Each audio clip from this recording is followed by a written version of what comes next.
from the yellow barrels of the microscopes did it borrow a certain rich and living substance, lying along the polished tubes like butter streak after luscious streak in long recession down work tables. And this, said the director, opening the door. The fertilizing room bent over their instruments. 300 fertilizers were plunged as the director of hatcheries and conditioning entered the room into scarcely breathing silence, the absent-minded soliloquizing. A whistle of absorbed concentration. A troop of newly arrived students, very young, pink and callow, followed nervously, rather abjectly, at the director's heels. Each of them carried a notebook in which, whenever the great man spoke, he desperately scribbled straight from the horse's mouth. It was a rare privilege. The Duke for Central London always made a point of personally conducting his new students around the various departments. Best to give you a general idea, he would explain to them, for of course some sort of general idea they must have, if they were to do their work intelligently, though as little of one, if they were to be good, having members of society, as possible for particulars, as everyone knows, make for virtue and happiness. Generalities are intellectually necessary evils, not philosophers, but fret sawyers and stamp collectors compose the backbone of society. Tomorrow, he would add, smiling at them with a slightly menacing geniality, you'll be settling down to serious work. You won't have time for generalities. Meanwhile, there was a privilege straight from the horse's mouth into the notebook. The voice scribbled like mad. Tall, rather thin but upright, the director advanced into the room. He had a long chin and big, rather prominent teeth, just covered, when he was not talking, by his full, floridly curved lips. Old, young, 30, 50, 55. It was hard to say, and anyhow the question didn't arise in this year of stability. Off 632. It didn't occur to you to ask it. I shall begin at the beginning, said the Duke, and the more zealous students recorded his intention in their notebooks. Begin at the beginning. These, he waved his hand, are the incubators, and opening an insulated door, he showed them racks upon racks of numbered test tubes. A week's supply of ova kept, he explained, at blood heat, whereas the male gamete is, and here he opened another door, they have to be kept at 35, instead of 37, full blood heat sterilizes, rams wrapped in thermogene. They get no lambs, still leaning against the incubators. Gave them while the pencils scurried illegibly across the pages. A brief description of the modern fertilizing process spoke first, of course, of its surgical introduction, its operation undergone voluntarily for the good of society, not to mention the fact that it carries a bonus amounting to 6 months' salary. Continued, with some account of the technique for preserving the excised ovary alive and actively developing, passed on to a consideration of optimum temperature, salinity, viscosity, referred to the liquor in which the detached and ripened eggs were kept, and leading his charges to the work tables, actually showed them how this liquor was drawn off from the test tubes, how it was let out drop by drop onto the specially formed slides of the microscopes, how the eggs which it contained were inspected for abnormalities, counted and transferred to forest receptacle, how, and he now took them to watch the operation. This receptacle was immersed in a warm balloon containing free-swimming spermatozoa at a minimum concentration of 100,000 per cubic centimeter, he insisted, and how, after 10 minutes, the container was lifted out of the liquor and its contents re-examined, how, if any of the eggs remained unfertilized, it was again immersed, and, necessarily, yet again, how the fertilized ova went back to the incubator, where the office and betas remained until definitely bottled, while the gammas, deltas, and epsilons were brought out again, after only 36 hours, to undergo Bokanovsky's process. Bokanovsky's process, repeated the director, and the students underlined the words in their little notebooks. 1 egg, 1 embryo, 1 adult normality, but a Bokanovskified egg or bud will proliferate, will divide from 8 to 96 buds, and every bud will grow into a perfectly formed embryo, and every embryo into a full-sized adult, making 96. Human beings grow where only one grew before progress, essentially. The Duke concluded, Bokanovskification consists of a series of arrests of development. We check the normal growth, and, paradoxically enough, the egg responds by budding. The pencils were busy. He pointed on a very slowly moving band. A rack full of test tubes was entering a large metal box. Another rack full was emerging. Machinery faintly purred. It took 8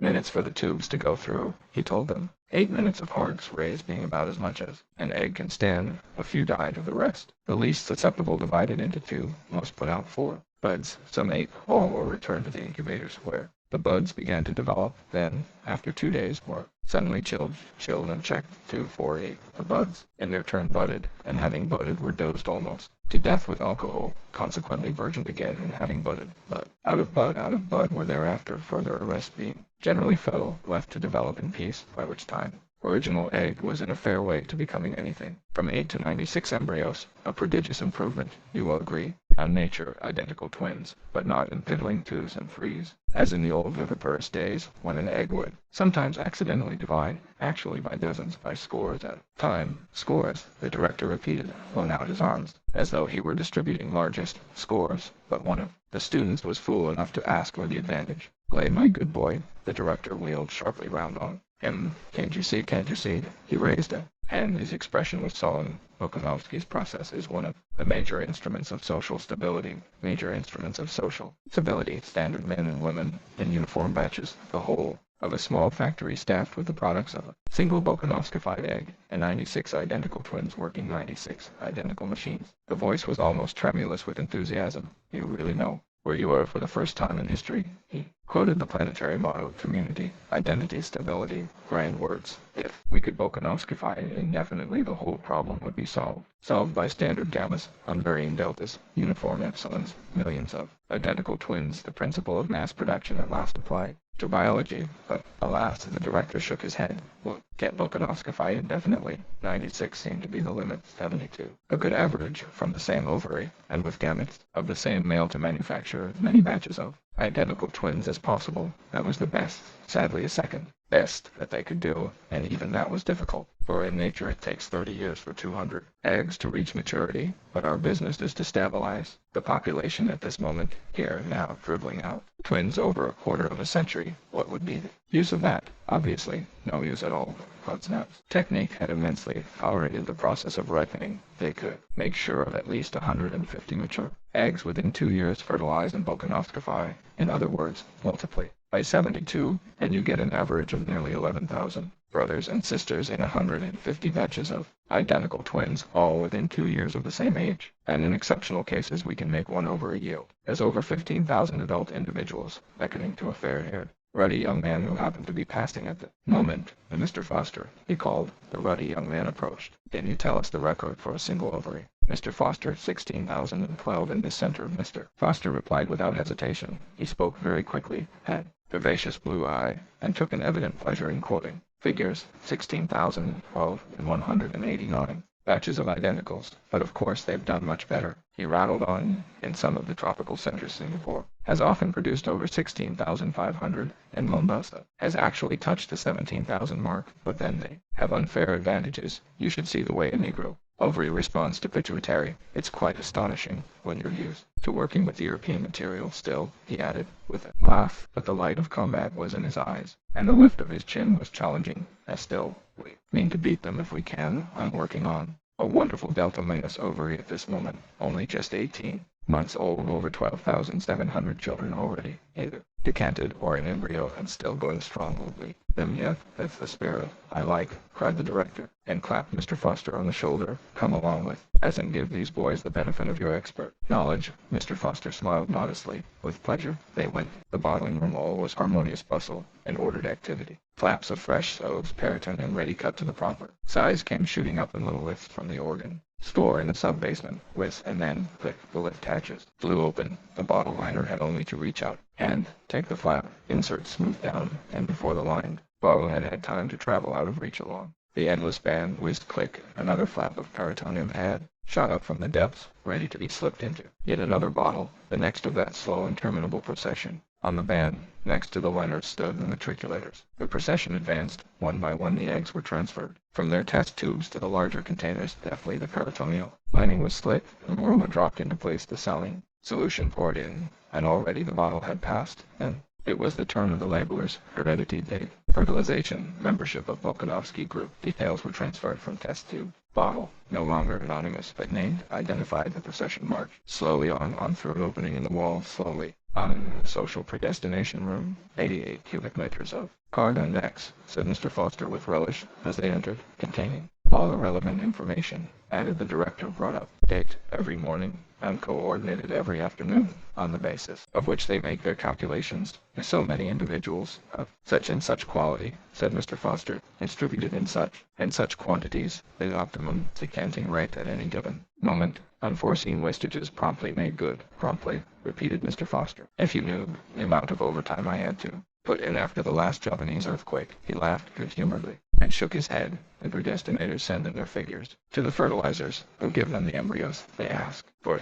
the bottles come in here to be predestinated in detail, after which they are sent down to the embryo store where we now proceed ourselves, and opening the door Mr. Foster led the way down the staircase into the basement. The temperature was still tropical. They descended into a thickening twilight. 2 doors and a passage with a double turn ensured the cellar against any possible infiltration. The day embryos are like photograph films, said Mr. Foster waggishly, as he pushed open the second door. They can only stand red light, and in effect the sultry darkness, into which the students now followed him, was visible, and crimson, like the darkness of closed eyes on a summer's afternoon. Bulging flanks of row on receding row, tier of tire bottles glinted with innumerable rubies, and among the rubies moved the dim red spectres of men and women with purple eyes, and all the symptoms of lupus. The hum and rattle of machinery faintly stirred air. Gave them a few figures, Mr. Foster, said the director, who was tired of talking. Mr. Foster was only too happy to give them a few figures. 220 meters long, 200 wide, 10 high, pointed upwards like chickens drinking. The students lifted their eyes towards the distant ceiling. 3 tiers of racks, ground floor level. First gallery, second gallery, the spidery steelwork of gallery above. Gallery faded away in all directions into the darkening air. Then 3 red ghosts were busily unloading the image. Moving staircase, the escalator from the social predestination room. Each bottle could be placed on one of 15 racks. Each rack, though you couldn't see it, was a conveyor traveling at the rate of 33 1/3 centimeters an hour. 267 days of 8 meters. Day 2,136 meters in all. 1 circuit of the cellar at ground level, 1 on the first gallery, half on the second, and on 267th morning, daylight in the decanting room. Independent existence, so-called, out in the interval, Mr. Foster concluded. We've managed to do a lot to them. Oh, a very great deal. His laugh was knowing and triumphant. That's the spirit I like, said the director once more. Let's walk round. You tell them everything, Mr. Foster. Mr. Foster duly told them of the growing embryo on its bed of peritoneum, and then taste the rich blood surrogate on which it fed, explained why it had to be stimulated with placentin and varoxin, told them of corpus luteum extract, showed them the jets through which every 12th meter from 0 to 2040 it was automatically injected, spoke of those gradually increasing doses of pituitary administered during the final 96 meters of their course, described artificial maternal circulation installed on every bottle at meters 112, showed them the reservoir of blood surrogate, the centrifugal pump, kept the liquid moving over the placenta, and drove it through the synthetic lung and waste product filter, referred to the embryo's troublesome tendency to anemia, to the massive doses of hog stomach extract and foal's liver with which, in consequence, it had to be supplied, showed them the simple mechanism by means of which, during the last 2 meters, out of every 8, all the embryos were simultaneously shaken into familiarity with movement, into the gravity, so-called trauma of decanting, and enumerated the precautions taken to minimize by a suitable training of the bottled embryo. That dangerous shot told them of the test for sex carried out in the neighborhood of meter 200, explained the system of labeling for the males, a circle for females, and for those who were destined to become free martins, a question mark black on the white ground. For, of course, said Mr. Foster, in the vast majority of cases, fertility is merely a nuisance. 1 fertile ovary in 1,200, that would really be quite sufficient for our purposes. But we want to have a good choice, and of course, one must always leave an enormous margin of safety, so we allow as many as 30% of the female embryos to develop normally. The others get a dose of male sex hormone every 24 meters for the rest of the course. Result, they're decanted as free martins, structurally quite normal, except he had to admit that they do have just slightest tendency to grow beards, but sterile, guaranteed sterile, which brings us at last, continued Mr. Foster, out of the realm of mere slavish imitation of nature into the much more interesting world of human invention. He rubbed his hands, for of course they didn't content themselves with merely hatching out embryos. Any cow could do that. We've also predestined and conditioned we decant our babies as socialized human beings, as alphas or epsilons, as future sewage workers or future, he was going to say future world controllers, but correcting himself, said future directors of hatcheries, instead that they acknowledged the compliment with a smile. They were passing meter 320. On rack 11, a young beta-minus mechanic was busy with screwdriver and spanner on the blood surrogate pump of a passing. Oh, the hum of the electric motor deepened by fractions of a tone as he turned the nuts down.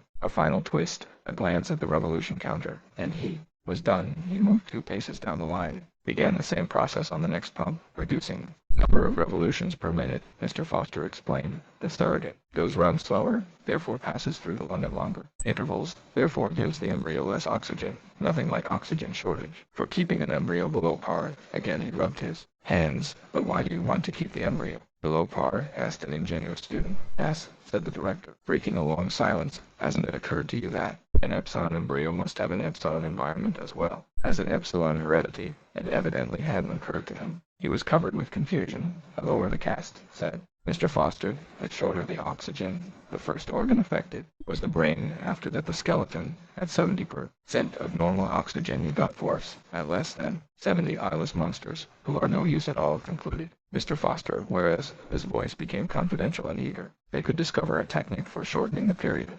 maturation. What a triumph. What a benefaction to society. The horse, they considered it mature at 6, the elephant at 10, while at 13 a man is not yet sexually mature and is only full grown at 20 hence. Of course, that fruit of delayed development, the human intelligence. But in epsilons, said Mr. Foster very justly, we don't need human intelligence. Didn't need and didn't get it. But though the epsilon mind was mature at 10, the epsilon body was not fit to work till 18 long years of superfluous and wasted immaturity. If the physical development could be speeded up till it was as quick, say, as the cows, what an enormous saving community. Enormous, murmured the students. Mr. Foster's enthusiasm was infectious. He became rather technical, spoke of the abnormal endocrine coordination which made men grow so slowly, postulated a germinal mutation to account for it. Could the effects of this germinal mutation be undone? Could the individual epsilon embryo be made to revert, by a suitable technique, to the normality of dogs and cows? That was the problem, and it was all solved. Pilkington at Mombasa had produced individuals who were sexually mature at 4 and full grown at 6 and a half, a scientific triumph, but socially useless. 6-year-old men and women were too stupid to do even epsilon work, and the process was an all or nothing one. Either you failed to modify it all, or else you modified the whole way. They were still trying to find the ideal compromise between adults of 20 and adults of 6, so far without success. Mr. Foster sighed and shook his head. Their wanderings through the crimson twilight had brought them to the neighborhood of Meter 170 on Rack 9. From this point onwards, Rack 9 was enclosed, and the bottles performed the remainder of their journey in a kind of tunnel, interrupted here and there by openings 2 or 3 meters wide. Conditioning, said Mr. Foster. Hot tunnels alternated with cool tunnels. Coolness was wedded to discomfort in the form of hard. The raised, by the time they were decanted, the embryos had a horror of cold. They were predestined to emigrate to the tropics, to be miners and acetate silk spinners, and steel workers. Later on their minds would be made to endorse the judgment of their bodies. We conditioned them to thrive on heat, concluded Mr. Foster. Our colleagues upstairs will teach them to love it, and that, put in director sententiously, that is the secret of happiness and virtue. Liking what you've got to do. All conditioning aims at that, making people like their unescapable social destiny. In a gap between 2 tunnels, a nurse was delicately probing with a long fine syringe into the gelatinous contents of a passing bottle. The students and their guides stood watching her for a few moments in silence. Well, Lenina, said Mr. Foster, when at last she withdrew the syringe and straightened herself up, the girl turned with a start. One could see that for all the locust and the purple eyes, she was uncommonly pretty. Finally, her smile flashed redly at him. Row of coral teeth. Charming, charming, murmured the director, giving her 2 or 3 little pats, received and exchanged a rather deferential smile for himself. What are you giving them? Asked Mr. Foster, making his tone very professional. The usual typhoid and sleeping sickness tropical workers start being inoculated at Meter 150, Mr. Foster explained to the students. The embryos still have gills. We immunize the fish against the future man's diseases. Then, turning back to Lenina, 10 to 5 on the roof this afternoon, he said. As usual, charming, said the director once more, and with final pat, moved away after the others on Rack 10. Rows of next generation's chemical workers were being trained in the toleration of lead, caustic soda, far pouring first of a batch of 250 embryonic rocket plane. Engineers was just passing the 1100th meter mark on Rack 3. A special mechanism kept their containers in constant rotation to improve their sense of balance, Mr. Foster explained. Doing repairs on the outside of a rocket in mid-air is a ticklish job. We slacken off the circulation when they're right way up, so that they're half-starved, and double the flow of surrogate when they're upside down. They learn to associate topsy-turvy with well-being. In fact, they're only truly happy when they're standing on their heads. And now, Mr. Foster went on, I'd like to show you some very interesting conditioning for Alpha Plus intellectuals. We have a big batch of them on Rack 5, first gallery level. He called the two boys who had started to go down to the ground floor in roundabout Mitcher 900. He explained, "You can't really do any useful intellectual conditioning till the foot juices have lost their tails, follow me." But the director had looked at his watch, 10 to 3. He said, "No time for the intellectual embryos, I'm afraid. We must go up to the nurseries before the children have finished their afternoon sleep." Mr. Foster was disappointed. At least one glance at the decanting room, he pleaded. "Very well, then." The director smiled indulgently. "Just one glance, chapter." Mr. Foster was left in the decanting room. Dave and his students stepped into the nearest lift and were carried up to the 5th floor infant nurseries. "New Pavlovian conditioning rooms," announced the notice board. The director opened the door. They were in a large bare room, very bright and sunny, for the whole of the southern wall was a single window. Half a dozen nurses, trousered and jacketed, in the regulation white viscose linen uniform, their hair aseptically hidden under white caps, were engaged in setting out bowls of roses in a long row across the floor. Big bowls, packed tight with blossom, thousands of petals, ripe, blown, and silkily smooth, like the cheeks of innumerable little cherubs. Cherubs in that bright light, not exclusively pink and Aryan, but also luminously Chinese, also Mexican, also apoplectic with too much blowing of celestial trumpets, also pale as death pale, with the posthumous whiteness of marble. The nurses stiffened. "Attention," as the day came in. "Set out the books," he said curtly. In silence the nurses obeyed his command. Between the rose bowls the books were duly set out. Row of nursery quartos opened invitingly, each at some daily colored image of beast or fish or bird. Now rain. In the children, they hurried out of the room and returned in a minute or two, each pushing a kind of tall dumbwaiter laden on all its 4 wire-netted shelves, with 8-month-old babies, all exactly alike. A Volkanovsky grouping was evident, and all, since their caste was Delta dress in khaki, put them down on the floor. The infants were unloaded. Now turn them so that they can see. The flowers and books turned, and the beaver once fell silent, and then began to crawl towards those clusters of sleek colors, those shapes so gay and brilliant on the white pages. As they approached, the sun came out of momentary eclipse behind a cloud. The roses flamed up, though with a sudden passion from within. A new and profound significance seemed to suffuse the shining pages of the books. From the ranks of the crawling babies came low squeals of excitement, gurgles, and twitterings of pleasure. The director rubbed his hands. "Excellent," he said. "Almost have been done on purpose." The swiftest crawlers were already at their goal. Small hands reached out uncertainly, touched, grasped, unpatelling the transfigured roses, crumpling the illuminated pages of the books. The director waited until all were happily busy, and watched. "Carefully," he said, and lifting his hand, he gave the signal. The head nurse, who was standing by a switchboard at the other end of the room, pressed down a little lever. There was a violent explosion, shriller than ever. Shriller, a siren shriek. Alarm bells maddeningly sounded. The children started, screamed. Their faces were distorted with terror. "And now," the director shouted, for the noise was deafening, "and now we proceed to rub in the lesson with a mild electric shock." He waved his hand again, and the head nurse pressed a second lever. The screaming of the baby suddenly changed its tone. There was something desperate, almost insane about the sharp, spasmodic yelps to which they now gave utterance. Their low bodies twitched and stiffened. Their limbs moved jerkily, as if to the tug of unseen wires. "We can electrify that whole strip of floor," bawled the director in explanation. "But that's enough," he signaled to the nurse. Explosions ceased. The valves stopped ringing. The shriek of the siren died down from tone to tone in the silence. Stiffly twitching bodies relaxed, and what had become the sob and yelp of infant maniacs broadened out once more into a normal, hollow, ordinary terror. "Offer them the flowers and the books again." The nurses obeyed, but at the approach of the roses, at the mere sight of those gaily colored images of pussy and cock-a-doodle-doo and black sheep, the infants shrank away in horror. The volume of their howling suddenly increased. "Observe," said the director triumphantly. "Observe." And loud noises, flowers, and electric shocks already in the infant mind. These couples were compromisingly linked, and after 200 repetitions of the same or a similar lesson would be wedded indissolubly. What man has joined, nature is powerless to put asunder. They grow up with what the psychologists use to call an instinctive hatred of books and flowers, reflexes unalterably conditioned. They'll be safe from books and botany all their lives. The director turned to his nurses. "Take them away." Again, still yelling, the khaki babies were loaded on to their dumbwaiters and wheeled out, leaving behind them smell of sour milk and a most welcome silence. One of the students held up his hand, and though he could see quite well why you couldn't have lower caste people wasting the community's time over books, and that there was always the risk of their reading something which might undesirably decondition one of their reflexes, yet, well, he couldn't understand. About the flowers, why go to the trouble of making it psychologically impossible for deltas to like flowers? Patiently Dick explained the sight of a rose that was on grounds of high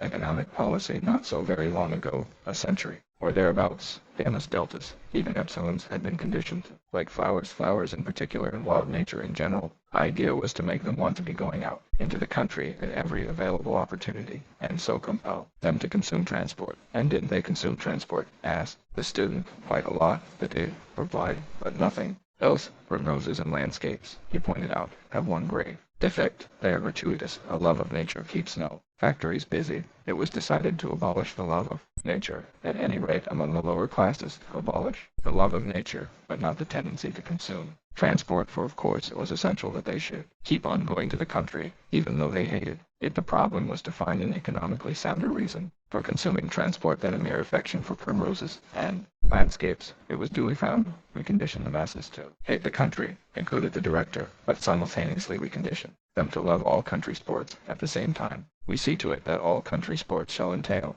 the use of elaborate apparatus, so that they consume manufactured articles as well as transport, hence those electric shocks. See, said the student, and was silent, lost in admiration. There was a silence, then, clearing his throat, once upon a time, the director began, while Hartford was still. On Earth, there was a little boy called Reuben Remenovich. Reuben was the child of Polish-speaking parents. The director interrupted himself. You know what Polish is, I suppose. A dead language, like French and German, added another student, officiously showing off his learning, and parent. The question that an uneasy silence. Several of the boys blushed. They had not yet learned to draw the significant, fine distinction between smut and pure science. One at last had the courage to raise a hand. Human beings used to be. He hesitated. The blood rushed to his cheeks. Well, they used to be viviparous. Quite right. The director nodded approvingly. And when the babies were decanted, the correction. Well, then they were the parents. I mean not the babies, of course. The other ones. The poor boy was overwhelmed with confusion.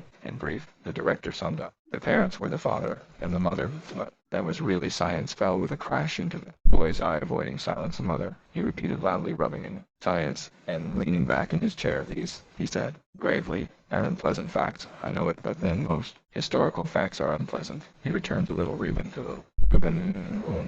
I had an oversight. His father and mother crash, happened to leave the radio turned on, for you must remember that in those days of gross viviparous reproduction, children were always brought up by their parents and not in state conditioning centers. Child was asleep. A broadcast program from London suddenly started to come through, and the next morning, to the astonishment of his crash, the more daring of the boys ventured to grin at one another. Little Reuben woke up repeating word for word a long lecture by that curious old writer, one of the very few whose works have been permitted to come down to us, George Bernard Shaw, who was speaking, according to a well-authenticated tradition, about his own genius to little Reuben's wink and snigger. This lecture was, of course, perfectly incomprehensible, and imagining that their child had suddenly gone mad, they sent for a doctor. He fortunately understood English, recognized the discourse as that which Shaw had broadcasted the previous evening, realized the significance of what had happened, and sent a letter to the medical press about it. The principle of sleep teaching, or hypnopedia, been discovered.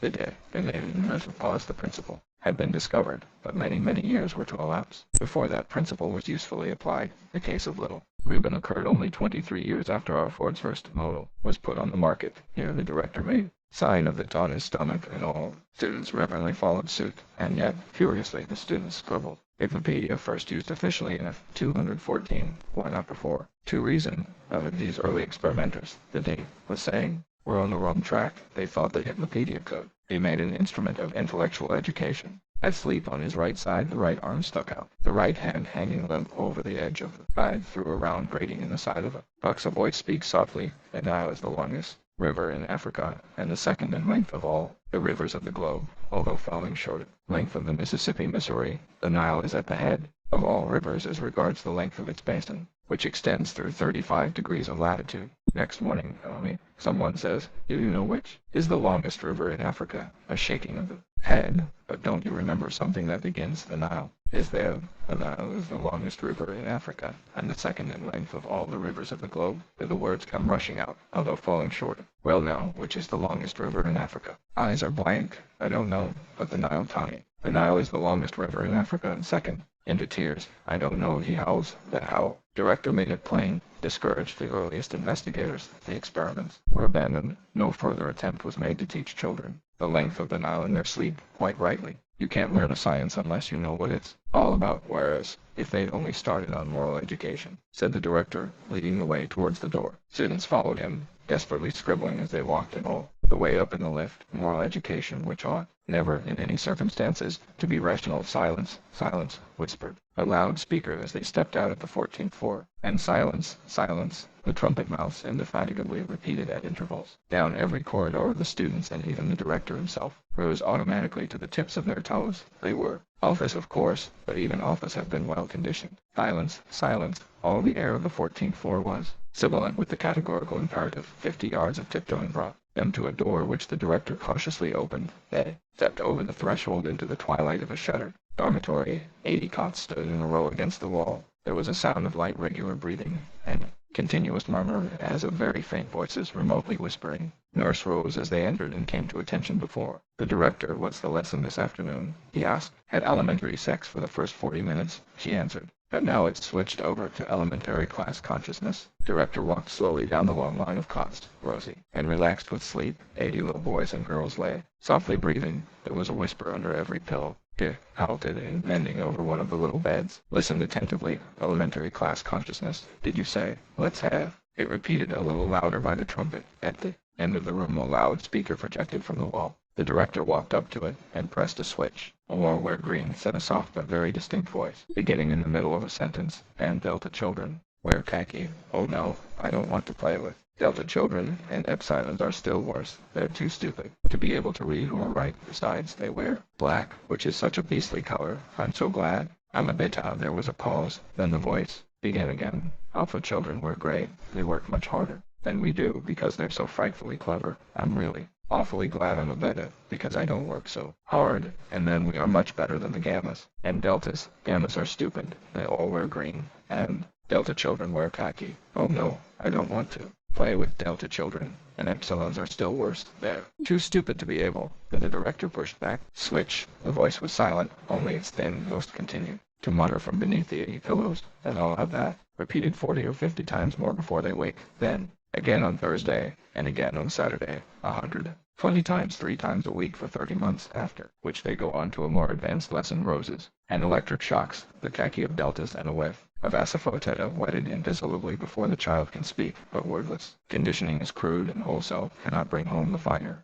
distinctions, cannot inculcate the more complex courses of behavior. Well, that there must be words, but words without reason in brief, hypnopedia, the greatest moralizing and socializing force of all time. The students took it down in their little books, straight from the horse's mouth. Once more the director touched the switch, and so frightfully clever, the soft, insinuating, indefatigable voice was saying, "I'm really awfully glad I'm abetted, because not so much like drops of water, though water, it is true, can wear holes in the hardest granite, rather drops of liquid sealing wax, drops that adhere and crust incorporate themselves with what they fall on, till finally the rock is all one scarlet blow, till at last the child's mind is these suggestions, and the sum of the suggestions is the child's mind, and not the child's mind only. Adult's mind too, all his life long, the mind that judges and desires and decides, made up of these suggestions. But all these suggestions are suggestions," the director almost shouted in his triumph. "For suggestions from the state." He banged the nearest table. "It therefore follows." The noise made him turn round.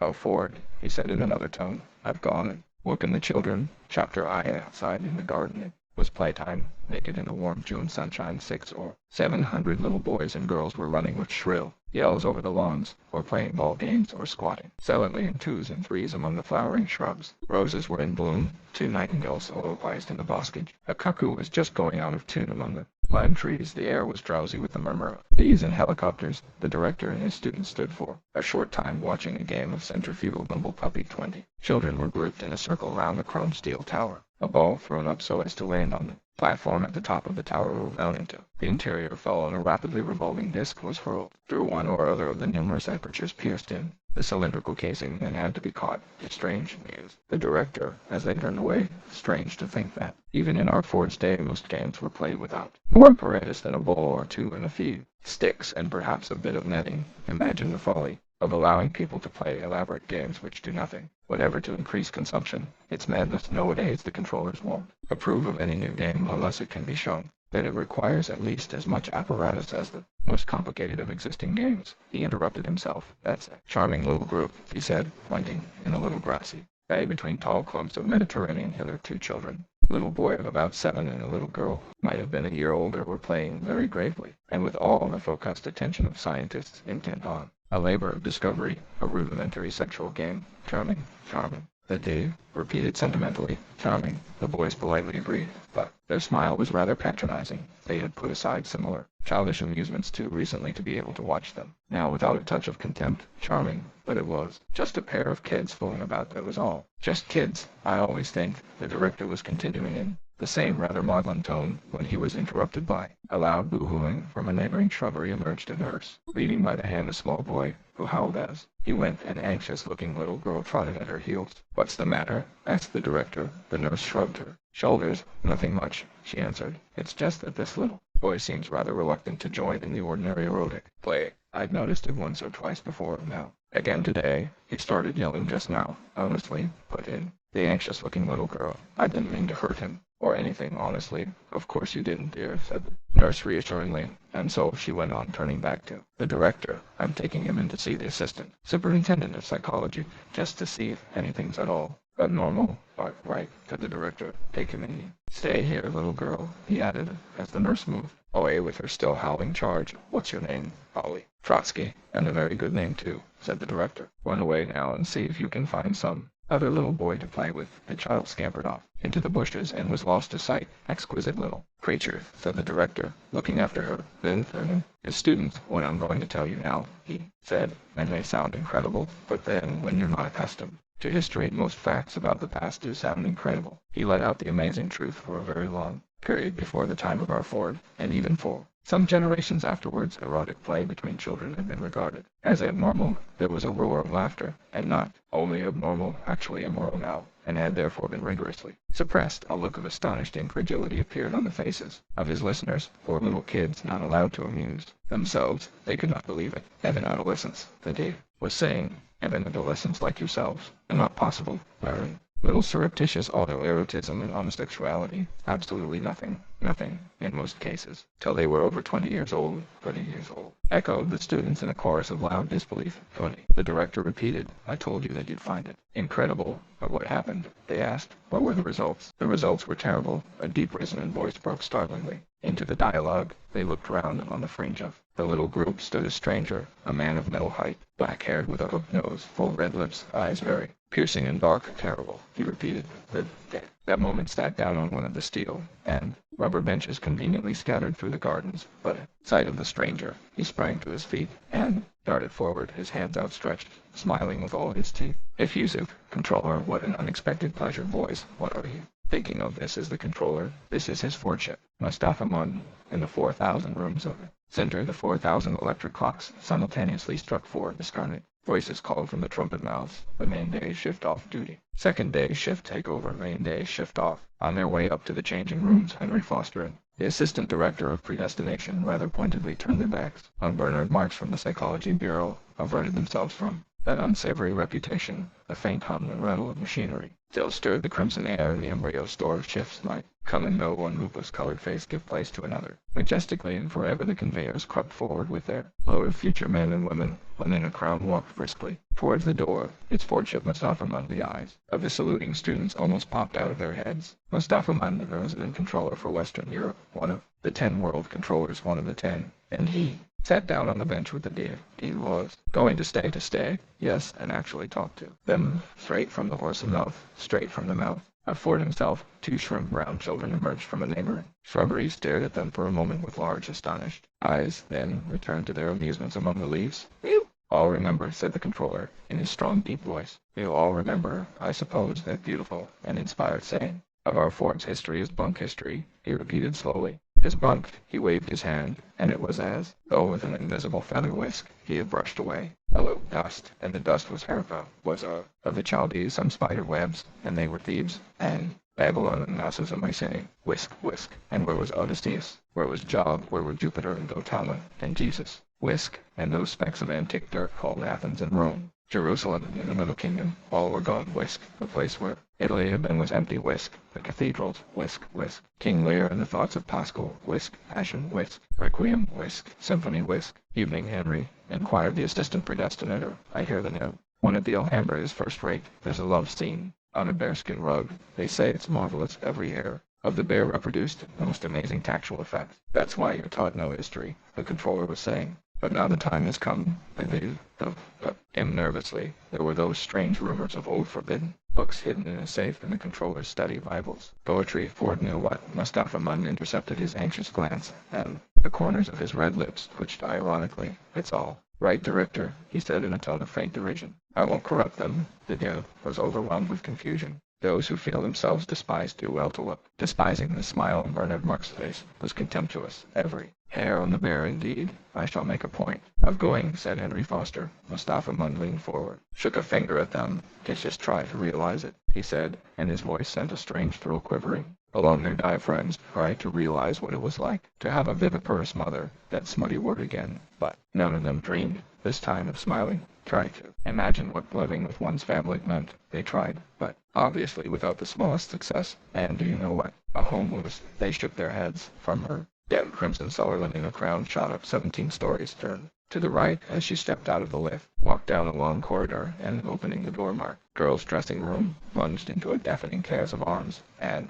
bosoms and underclothing. Torrents of hot water were splashing into or gurgling out of 100 baths, rumbling and hissing. 80 vibro vacuum message machines were simultaneously kneading and sucking firm and sunburnt flesh of 80 superb female specimens. Every one was talking at the top of her voice. A synthetic music machine was warbling out a super cornet solo. Hello, Fanny, said Leonard to the young woman who had the pegs and locker next to hers. Fanny worked in the bottling room, and her surname was also Crowley. But as the 2,000 million inhabitants of the planet had only 10,000 names between them, the coincidence was not particularly surprising. Lenina pulled at her zippers, downwards on the jacket, downwards, with a double-handed gesture at the two that held trousers, downwards again to loosen her undergarments, still wearing her shoes and stockings. She walked off towards the bathrooms, home. A few small rooms, stiflingly over-inhabited by man, by a periodically teeming woman, by a rabble of boys and girls of all ages. No air, no space, and under starlight. Prison, darkness, disease, and smells. The controller's evocation was so vivid that one of the boys, more sensitive than the rest, turned pale at the mere description and was on the point of being sick. Linda got out of the bath, toweled herself dry, took hold of a long, flexible tube plugged into the wall, presented the nozzle to her breast as though she meant to commit suicide. Pressed down the trigger, a blast of warm air dusted her with the finest talcum powder of 8 different scents and eau de cologne were laid on in little taps over the wash basin. She turned on the third from the left, dabbled herself with chipper, hair, and stockings, and went out to see if one of the vibro vacuum machines were free, and home was as squalid psychically as physically, psychically. It was a rabbit hole, a midden hot, with the frictions of tightly packed life, reeking with emotion. What suffocating intimacies, what dangerous, insane, obscene relationships between the members of the family group. Maniacally, the mother brooded over her children were brooded over them like a cat over its kittens, but a cat that could talk, cat that could say, my baby, over and over again, my baby, and oh, at my breast, the little hands, the hunger, and that unspeakable, agonizing pleasure, till at last my baby sleeps with a bubble of white milk at the corner of his mouth. My little baby sleeps. Yes, said Mustafa Munn, nodding his head. You may well shudder. Who are you going out with tonight? Lenina asked, returning from the Levervac, like a pearl illuminated from within, pinkly glowing. Nobody. Lenina raised her eyebrows in astonishment. I've been feeling rather out of sorts lately, Fanny explained. Dr. Wells advised me to have a pregnancy substitute. But my dear, you're only 19. The first pregnancy substitute isn't compulsory till 21. I know, dear, but some people are better independent. Dr. Wells told me that brunettes with wide pelvises, like me, ought to have their first pregnancy substitute at 17. So I'm really 2 years late, not 2 years early. She opened the door of her locker and pointed to the row of boxes and labeled fields on the upper shelf. Syrup of corpus lutein. Lenina read the names aloud. Overin, guaranteed fresh, not to be used after August 1st. F632, mammary gland extract, to be taken 3 times daily before meals, with a little water, quercetin, protective. Be injected intravenously every 3rd day. Oh, Lenina shuddered. How? I loathe intravenols, don't you? That is, but when they do, One good, that Fanny was a particularly sensible girl, our Ford or our Freud, as for some inscrutable reason he chose to call himself whenever he spoke of psychological matters, our Freud, had been the first to reveal the appalling dangers of family life. The world was full of fathers, was therefore full of misery, full of mothers, therefore of every kind of perversion, from sadism to chastity, full of brothers, sisters, uncles, aunts, full of madness and suicide, and yet, among the savages of Samoa in certain islands off the coast of New Guinea, the tropical sunshine lay like warm honey on the neck, bodies of children tumbling promiscuously among the hibiscus blossoms. Home was in any one of 20 palm-thatched houses. In Trobriand's conception was the work of ancestral ghosts. Nobody had ever heard of a father. Extremes, said the controller of me, for the good reason that they were made to me. Dr. Wells says that a 3-month pregnancy substitute now will make all the difference to my health for the next 3 or 4 years. Well, I hope he's right, said Leonard. But Fanny, do you really mean to say that for the next 3 months you're not supposed to? No, dear, only for a week or 2. That's all. I shall spend the evening at the club, playing musical bridge. I suppose you're going out. Nodded. With Henry Foster. Again, Fanny's kind, rather moon-like face took on an incongruous expression of pained and disapproving astonishment. Do you mean to tell me you're still going out with Henry Foster, of mothers and fathers, brothers and sisters? But there were also husbands, wives, lovers. There were also monogamy and romance. Well, you probably don't know what those are, said Mustafa Munn. They shook their heads. Family, monogamy, romance, everywhere exclusiveness, everywhere focusing of interest, a narrow channeling of impulse and energy. But everyone belongs to everyone else, he concluded, citing the Hippocratic proverb. Siddons nodded, emphatically agreeing with a statement which upwards of 62,000 repetitions in the dark had made them accept, not merely as true, but as axiomatic, self-evident, utterly indisputable. But after all, Lena was protesting, it's only about 4 months now since I've been having Henry.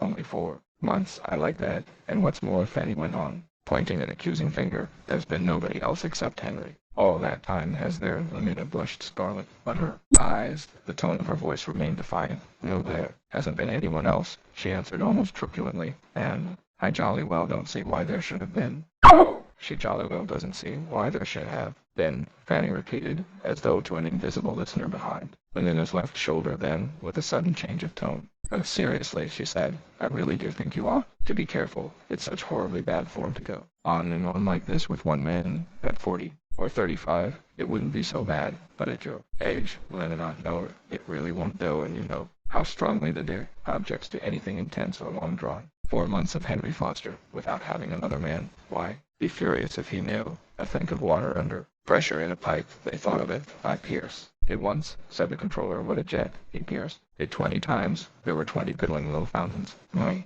baby, the mother, the madness is infectious. My love, my one and only precious, a mother, monogamy, romance, high. Bursts the fountain, fierce and foamy, a wild jet. Urge as but a single outlet, my love, my baby. No wonder those poor premoderns were mad and wicked, and miserable. Their world didn't allow them to take things easily. Didn't allow them to be sane, virtuous, happy. What with mothers and lovers, what with the prohibitions, they were not conditioned to obey. What with the temptations and the lonely remorses, what with all the diseases and the endless isolating pain, what with the uncertainties and the poverty, they were forced to feel strongly, and feeling strongly, and strongly, what was more in solitude, in hopelessly individual isolation. How could they be stable? Of course there's no need to give him up, have somebody else from time to time. That's all. He has other girls, doesn't he? Lenina admitted it. Of course he does. Trust Henry Foster to be perfect gentleman, always correct. And then there's the director to think of, you know, what a stickler. And nodding, he patted me on the behind this afternoon, said Leonard. There,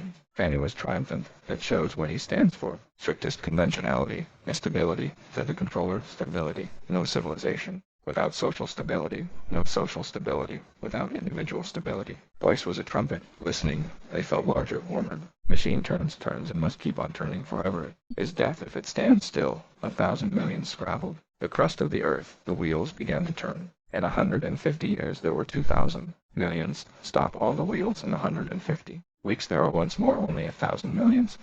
Thousand men and women starved to death. Wheels must turn steadily, but cannot turn untended. There must be men to tend them, men as steady as wheels upon their axles, sane men, obedient men, stable in contentment, crying, my baby, my mother, my only love, groaning, my sin, my terrible God, screaming with pain, muttering with fever, bemoaning old age and poverty. How can they tend the wheels? And if they cannot tend the wheels, corpses of 1,000 men and women would be hard to bury or burn. And after all, Fanny's tone was coaxing. It's not as though there were anything painful or disagreeable about having one or two men, besides Henry, and seeing that you ought to be a little more promiscuous. Their stability, insisted the controller. Stability, primal, and the ultimate need stability. And saw this with a wave of his hand. He indicated the gardens, aged building of the conditioning center, the naked children furtive in the undergrowth or running across the lawns. Lenina shook her head. Somehow, she mused, I hadn't been feeling very keen on promiscuity lately. There are times when one doesn't. Haven't you found that too, Fanny? Fanny nodded her sympathy and understanding. But one's got to make the effort, she said sententiously. One's got to play the game after all. Everyone belongs to everyone else. Yes, everyone belongs to everyone else, Lenina repeated slowly. Sighing, was silent for a moment, then, taking Fanny's hand, gave it a little squeeze. You're quite right, Fanny, as usual. I'll make the effort. Impulse arrested spills over. And the flood is feeling. The flood is passion. Flood is even madness. It depends on the force of the current, the height and strength of the barrier. A checked stream flows smoothly down its appointed channels into it. Calm well-being. The embryo is hungry day. The blood surrogate pump unceasingly turns its 800 revolutions. Minute. The decanted infant howls. At once a nurse appears. With a bottle of external secretion, feeling works in that interval of time between desire and its consummation. Shortened interval, break down all those old unnecessary barriers, or fortunate voids, said the controller. No pains have been spared to make your lives emotionally easy to preserve you so far as that is possible from having emotions at all. Fortune is. Flipper murmured the how's well with the world. But in a crown, said Henry Foster, echoing the assistant predestinator's question, as he zipped up his trousers. Oh, she's a splendid girl, wonderfully pneumatic. I'm surprised you haven't had her. Can't think how it is I haven't, said the assistant predestinator. I certainly will, at the first opportunity. From his place on the opposite side of the changing room and Bernard Marx overheard what they were saying and turned pale. And to tell the truth, said Lenina, I'm beginning to get just a tiny bit bored with nothing but Henry. Every day, she pulled on her left stocking. You know Bernard Marx? She asked in a tone whose excessive casualness was evidently forced. Fanny looked startled. You don't mean to say? Oh, why not? Bernard's an Alpha Plus besides, he asked. Need to go to one of the savage reservations with him. I've always wanted to see a savage reservation. But his reputation. What do I care about his reputation? Say, he doesn't like obstacle golf. They say. Mark Leonard and he spends most of his time by himself alone. There was horror in Fanny's voice. Well, he won't be alone when he's with me, and anyhow, why are people so beastly to him? I think he's rather sweet. She smiled to herself. How absurdly shy he had been, frightened almost as though she were a world controller. And he a gamma-minus machine minder. Consider your own lives, said Mustafa Lund. Has any of you ever encountered an insurmountable obstacle? The question was answered by a negative silence. Has any of you been compelled to live through long time interval between the consciousness of a desire and its fulfillment? Well, began one of the boys, and hesitated to speak. Huxley said that if you keep his lordship waiting. Once had to wait nearly 4 weeks before a girl I wanted would let me have her, and you felt a strong emotion in consequence. Horrible, horrible. Precisely, said the controller. Our ancestors were so stupid and short-sighted that when the first reformers came along and offered to deliver them from those horrible emotions, they wouldn't have anything to do with them, and talking about her as though she were a bit of meat. Bernard ground his teeth. Have her here, have her there, like mutton, degrading her to so much mutton. She said she'd think it over. She said she'd give me an answer this week. Oh, Ford. He would have liked to go up to them and hit them in the face, hard, again and again. I really do advise you to try her, Henry Foster was saying. I take ectogenesis, Fitzner, and Kawaguchi and got the whole technique worked out, but with the governance look at it, no, there was something called Christianity. Women were forced to go on being viviparous. He's so ugly, said Fanny, but I rather like his looks. And then, so small, Fanny made a grimace. Smallness was so horribly and typically low caste. I think that's rather sweet, said one feels one would like to pet him, you know. Like a cat. Fanny was shocked, and they say somebody made a mistake when he was still in the bottle, thought he was a gamma, put alcohol into his blood surrogate. That's why he's so stunted. What nonsense. Lenina was indignant. Teaching was actually prohibited in England. There was something called liberalism. Parliament, if you know what that was passed. A law against it. The records survive speeches about liberty. Of the subject, liberty to be inefficient and miserable, freedom to be a round peg in a square hole. But my dear chap, you're welcome. I assure you, you're welcome. Henry Foster patted the assistant predestinator on the shoulder. Everyone belongs to everyone else. After all, 100 repetitions 3 nights a week for 4 years, thought Bernard Marx, who was a specialist on entropy of 62,400 repetitions make one truth. Idiots. A caste system, constantly proposed, constantly rejected. There was something called democracy, as though men were more than physico-chemically equal. Well, all I can say is that I'm going to accept his invitation. Bernard hated them, but they were two. They were large, they were strong. The 9 Years' War began in 141. Even if it were true about the alkaloids, blood surrogate, FOC, fluoropecrine, ethyl iodocetate, bifidylcyanosin, trifluoromethylchloroformate, bitfurthyl, sulfide, not to mention hydrocyanic acid. Don't believe, Leonard concluded, at the noise of 14,000 aeroplanes advancing in open order, but in the Kurfürstentum, and the eighth arrondissement, the explosion of anthrax bombs, is hardly louder than the popping of a paper bag. Because I do want to see a savage reservation. K362 Notla 3, no Toho. What an enormous hole in the ground, a pile of masonry, some bits of flesh and mucus, a foot, with the boot still on it, flying through the air, and landing flop in the middle of the geraniums, the scarlet ones. Such a splendid show that summer. You're hopeless. Then I give you up. Infecting water supplies was particularly ingenious.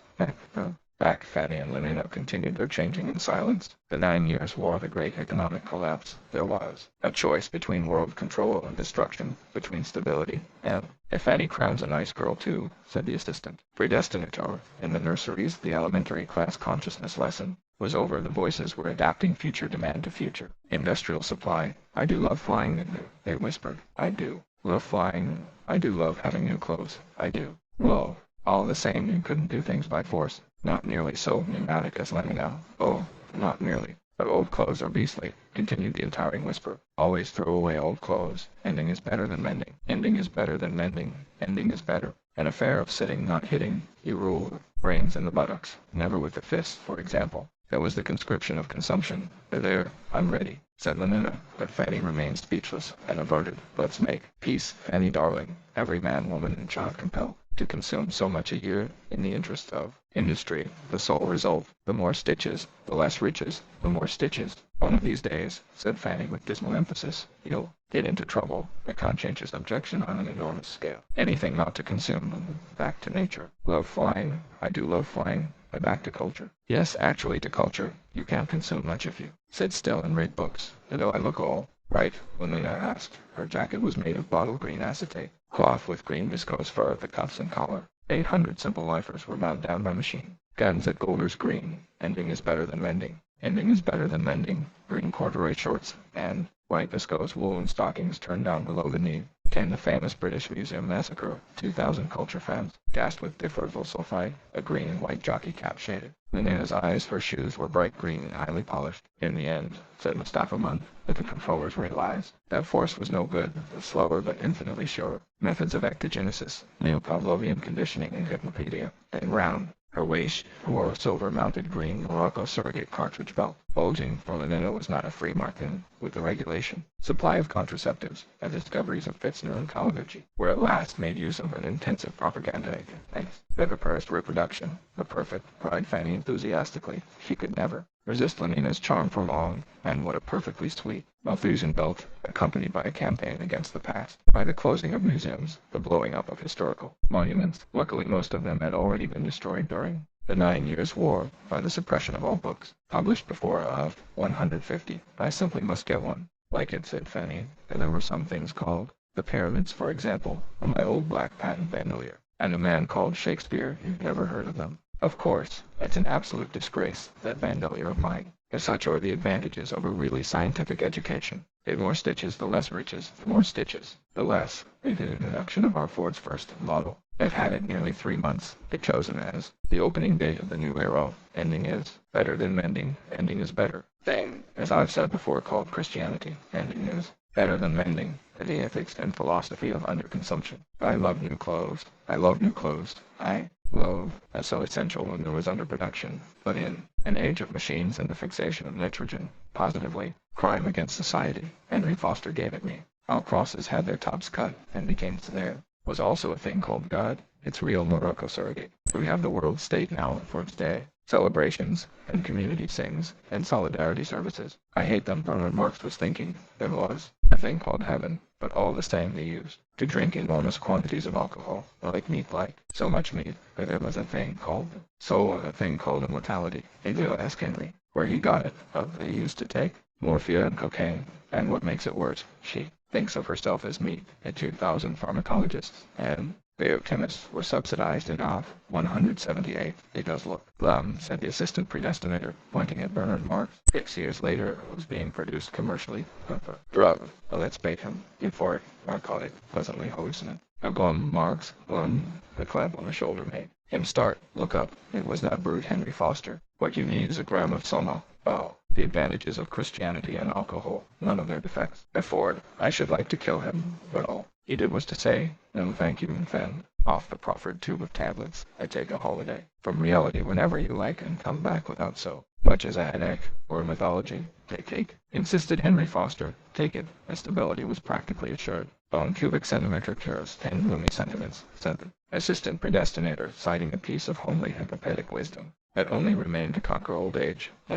Then, shouted Bernard Marx, hoity-toity, abominable hormones, transfusion of young blood, magnesium salts, that a ground is better than a dam. They went out laughing. All the physiological stigmata of old age have been abolished, and along with them, don't forget to ask him about that Malthusian belt, said Fanny. Along with them all the old man's mental peculiarities, characters remain constant throughout a whole lifetime. Rounds of obstacle golf to get through before dark. Must fly, work, play at 60 hours and tastes are what they were at 17. Old men in bad old days used to renounce, retire, take to religion, spend their time reading, making, thinking. Idiots, swine, Bernard Marx was saying to himself as he walked down the corridor. To the lift, such is progress. The old men work, the old men copulate, the old men have no time, no leisure from pleasure, not a moment to sit down and think, or if ever by some unlucky chance such a crevice of time should yawn in the solid substance of their distractions, there is always some delicious gram for a half holiday, a gram for a weekend, 2 grams for a trip to the gorgeous east, 3 for a dark eternity on the moon, returning whence they find themselves on the other side of the crevice, safe on the solid ground of daily labor and distraction, scampering from daily to feely, from girl to pneumatic girl, from electromagnetic golf course to the go away, little girl, shouted the day angrily. Go away, little boy, can't you see that? His fortune's busy. Go and do your erotic play somewhere else. Or little children, said the controller slowly. Majestically, with a faint humming of machinery, the conveyors moved forward 33 centimeters an hour, and the red darkness glinted. Innumerable rubies. Chapter as the lift was crowded with men from the alpha changing rooms, and Lenina's entry was greeted by many friendly nods and smiles. She was a popular girl, and at one time or another spent a night with almost all of them. They were dear boys, she thought, as she returned their salutations. Charming boys still. She did wish that George Edsell's ears weren't quite so big. Perhaps he'd been given just a spot. Too much parathyroid emitter, 328, and looking at Veneto. She couldn't help remembering that he was really too airy when he took his clothes off, turning with eyes a little saddened by the recollection of Benito's curly blackness. She saw in a corner the small thin body, melancholy face of Bernard Marx. Bernard, she stepped up. I was looking for you, her voice rang clear. Above the hum of the mounting lift, the others looked round curiously. I wanted to talk to you about our New Mexico plan. Out of the tail of her eye, she could see Benito Hoover gaping with astonishment. The gate annoyed her, surprised. I shouldn't be begging to go with him again, she said to herself, then aloud and more warmly than ever. I'd simply love to come with you. For a week in July, she went on was publicly proving her unfaithfulness to Henry. Fanny ought to be pleased, even though it was Bernard, and that is, Lenina gave him her most deliciously significant smile. If you still want to have me, Bernard's pale face flushed. What on earth for? She wondered, astonished, but at the same time touched by this strange tribute to her power. Hadn't we better talk about it somewhere else? He stammered, looking horribly uncomfortable, as though I'd been saying something shocking. Thought Lenina. You couldn't look more upset if I'd made a dirty joke, asked him who his mother was, or something like that. I mean, with all these people about. With confusion, Lenina's laugh was frank and wholly unmalicious. Oh, funny you are, she said, and she quite genuinely did think him funny. You'll give me at least a week's warning, won't you? She went on in another tone. Suppose we take the Blue Pacific rocket. Does it start from the Charing Tower, or is it from Hempstead? Before Bernard could answer, the lift came to a standstill. Called a creaking voice. The liftman was a small simian creature dressed in the black tunic of an Epsilon minus semi-moron. Roof. He flung open the gates. The warm glory of afternoon sunlight made him start and blink his eyes. Hell, Roof, he repeated in a voice of rapture.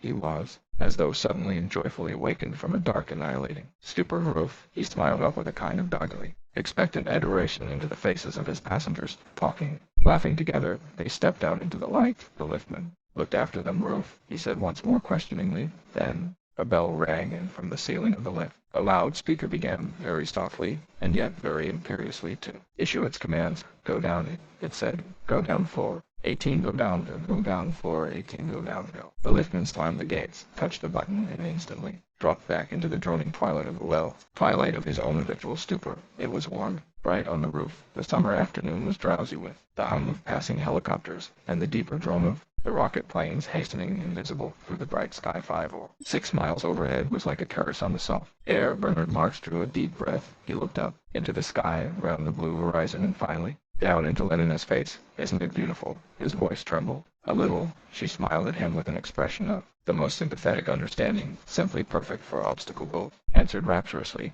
and now I must fly. Bernard Henry gets cross if I keep him waiting. Let me know in good time about the date. And waving her hand, she ran away across the wide flat roof towards the hangars. Bernard stood watching the retreating twinkle of the white stockings, the sunburnt knees vivaciously bending and unbending again, and the softer rolling of those well-fitted corduroy shorts beneath. Bottle green jacket. His face wore an expression of pain. Should say she was pretty, said a loud and cheery voice just behind him. Bernard started and looked round. Chubby red face of Benito Hoover was beaming down at him, beaming with manifest cordiality. Benito was notoriously good-natured. Of him that he could have got through life without ever touching some of the malice and bad tempers from which other people had to take holidays never afflicted him in reality. For Benito was always sunny, pneumatic too. And how then? In another tone, what I say, he went on, to look glum, what you need is a gram of summer. Diving in his right-hand trouser pocket, Benito produced a fail on cubic centimeter, curious 10 gloomy.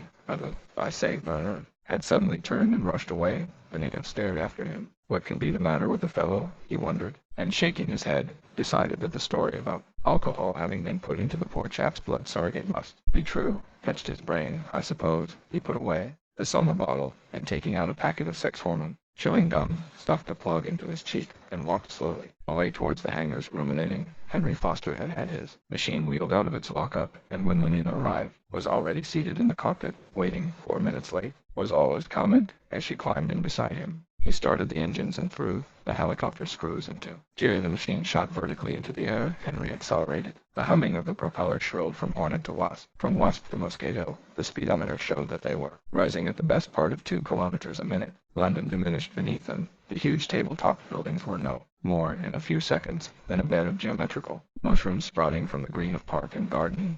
In the midst of them, thin stalked a taller, slenderer fungus. Cherry tower lifted towards the sky a disk of shining concrete, like the vague torsos of fabulous athletes, huge fleshy clouds low in the blue air above their heads. Out of one of them suddenly dropped a small scarlet insect, buzzing as it fell. There's the red rocket, said Henry. Best coming from New York, looking at his watch. 11 minutes behind time, he added, and shook his head. These Atlantic services, they're really scandalously unpunctual. He took his foot off the accelerator. The humming of the screws overhead dropped an octave and a half back through Wasp and Hornet, to Bumblebee, to Cockchafer, to Stag Beetle. The upward rush of the machine slackened off. A moment later, they were hanging motionless in the air. Henry pushed at a lever. There was a click, slowly at first, then faster and faster, till it was a circular mist before their eyes. Propeller in front of them began to revolve. The wind of a horizontal speed whistled ever more shrilly. Dazed, Henry kept his eye on the revolution counter. When needle touched the 1200 mark, he threw the helicopter screws out of gear. The machine had enough forward momentum to be able to fly on its planes. Lenina looked down through the window in the floor between her feet. They were flying over the 6-kilometer zone of parkland that separated central London from its first ring of satellite suburbs. The green was maggoty with foreshortened life force. Centrifugal bumble puppy towers gleamed between the trees near Shepherd's Bush. 2010- mixed doubles were playing Raymond surface tennis. Double row of escalator 5 courts lined the main road from Notting Hill to Willesden. In the Ewing Stadium, Delta gymnastic display, community thing was in progress. What a hideous color khaki is, remarked Lenina, voicing the hypnopated prejudices of her caste. The buildings of the Hounslow Feely studio covered 7.5 hectares near them. Black and khaki army of laborers was busy retrofying surface of the Great West Road. One of the huge traveling crucibles was being tapped as they flew over. Molten stone poured out in a stream of dazzling incandescence. Across the road, the asbestos rollers came and went. The tail of an insulated watering park, the steam rose in White clouds at Brentford, the television corporation's factory, was like a small town, and they must be changing the shift, said. When and now, like a fides and ants, the leaf-green gamma girls, black semi-morons, formed round the entrances, or stood in queues. To take their places in the monorail tramcars, mulberry-colored bitumineuses came and went among the crowd. The roof of the main building was alive with the alighting and departure of helicopters. My word, said Linnea. I'm glad I'm not. Damn it. 10 minutes later, they were at Stoke Poges, and had started their first round of obstacle golfs too, with eyes for the most part downcast and if ever they lighted on a fellow creature at once and furtively. Averted, Leonard hastened across the roof. He was like it. Man pursued, but pursued by enemies he does not wish to see, lest they should seem more hostile even then. He had supposed, and he himself be made to feel, guiltier and even more helplessly alone, that horrible Benito Hoover. And yet the man had meant well enough, which only made it, in a way, much worse. Those who meant well behaved in the same way as those who meant badly. Even when it was making him suffer, he remembered those weeks of timid indecision during which he had looked and moaned and despaired of ever having the courage to ask. How dared he face the risk of being humiliated by a contemptuous refusal? But if she were to say yes, what rapture? Well, now she had said it, and he was still wretched that she should have thought it such. A perfect afternoon for obstacle golf, that she should have trotted away to join Henry Foster, that she should have found him funny for not wanting to talk of their most private affairs in public, wretched in a word, because she had behaved as any healthy and virtuous English girl ought to behave, and not in some other abnormal, extraordinary way. He opened the door of his lock-up and called to a lounging couple of Belton-Maynard's attendants to come and push his machine out onto the roof. The hangars were staffed by a single Volkanovsky group, and the men were twins, identically small, black, and hideous. Bernard gave his orders in the sharp, rather arrogant, and even offensive tone of one who does not feel himself too secure in his superiority to have dealings with members of the lower caste was always for Bernard a most distressing experience, for whatever the cause, and the current gossip about the alcohol in his blood surrogate may very likely, for accidents will happen, have been true. Bernard's physique was hardly better than that of average gamma. He stood 8 centimeters short of the standard alpha height, and was slender in proportion. Contact with members of the lower caste always reminded him painfully of this physical inadequacy. I wish I wasn't his. Self-consciousness was acute and distressing each time he found himself looking on the level instead of downward into Adelpha's face. He felt humiliated. Would the creature treat him with the respect due to his caste? The question haunted him, not without reason, for Gamma's deltas and of silence had been, to some extent, conditioned to associate corporeal mass with social superiority. Indeed, a faint hypnopathic prejudice in favor of size was universal, hence the laughter of the women to whom he made proposals, the practical joking of his equals among the men. The mockery made him feel an outsider, and feeling an outsider he behaved like one, which increased prejudice against him and intensified the contempt and hostility aroused by his physical defects, which in turn increased his sense of being alien and alone. For chronic fear of being slighted made him avoid his equals, made him stand where his inferiors were concerned, self-consciously on his dignity. How bitterly he envied men like Henry Foster and Benito Hoover, men who never had to shout at an epsilon to get an order obeyed, men who took their position for granted, men who moved through the caste system as a fish through the water, so utterly at home as to be unaware either of themselves or of the beneficent and comfortable element in which they had their being. Slackly, it seemed to him, and with reluctance, the twin attendants wheeled his plane out on the roof. Hurry up, said Bernard irritably. Of them glanced at him. Was that a kind of bestial derision that he detected in those blank gray eyes? Hurry up, he shouted more loudly, and there was an ugly rasp in his voice. He climbed into the plane, and a minute later was flying southwards towards the river. The various Bureau of Propaganda and the College of Emotional Engineering were housed in a single 60-story building in Fleet Street. In the basement and on the lower floors were the presses and offices of the 3 great London newspapers, hourly radio, an upper caste sheet, the pale green Gamma Gazette, and on khaki paper and in words exclusively of one syllable, the Delta Mirror. Then came the Bureau of Propaganda by television, by feeling picture, and by synthetic voice and music. Respectively, 22 floors of them above were the research laboratories, and the padded rooms in which the soundtrack writers and synthetic composers did their delicate work. The top 18 floors were occupied by the College of Emotional Engineering. Bernard landed on the roof of Propaganda House and stepped out, going down to Mr. Helmholtz Watson. He ordered the Gamma Plus porter, and tell him that Mr. Bernard Marx is waiting for him on the roof. He sat down and lit a cigarette. Helmholtz Watson was writing when the message came down. Tell him I'm coming at once, he said, and hung up the receiver. Then, turning to his secretary, I'll leave you to put my things away," he went on in the same official and impersonal tone, and ignoring her lustrous smile, got up and walked briskly to the door. He was a powerfully built man, deep-chested, broad-shouldered, massive, and yet quick in his movements, fringy and agile. The round, strong pillar of his neck supported a beautifully shaped head. His hair was dark and curly, his features strongly marked in a forcible, emphatic way. He was handsome and looked as his secretary was never tired of repeating every sentiment in Alpha Plus. By profession, he was a lecturer at the College of Emotional Engineering, Department of Writing, and in the intervals of his educational activities, a working emotional engineer, he wrote regularly for the hourly radio, composed feely scenarios, and had the happiest knack for slogans and hypnopatic rhymes. Able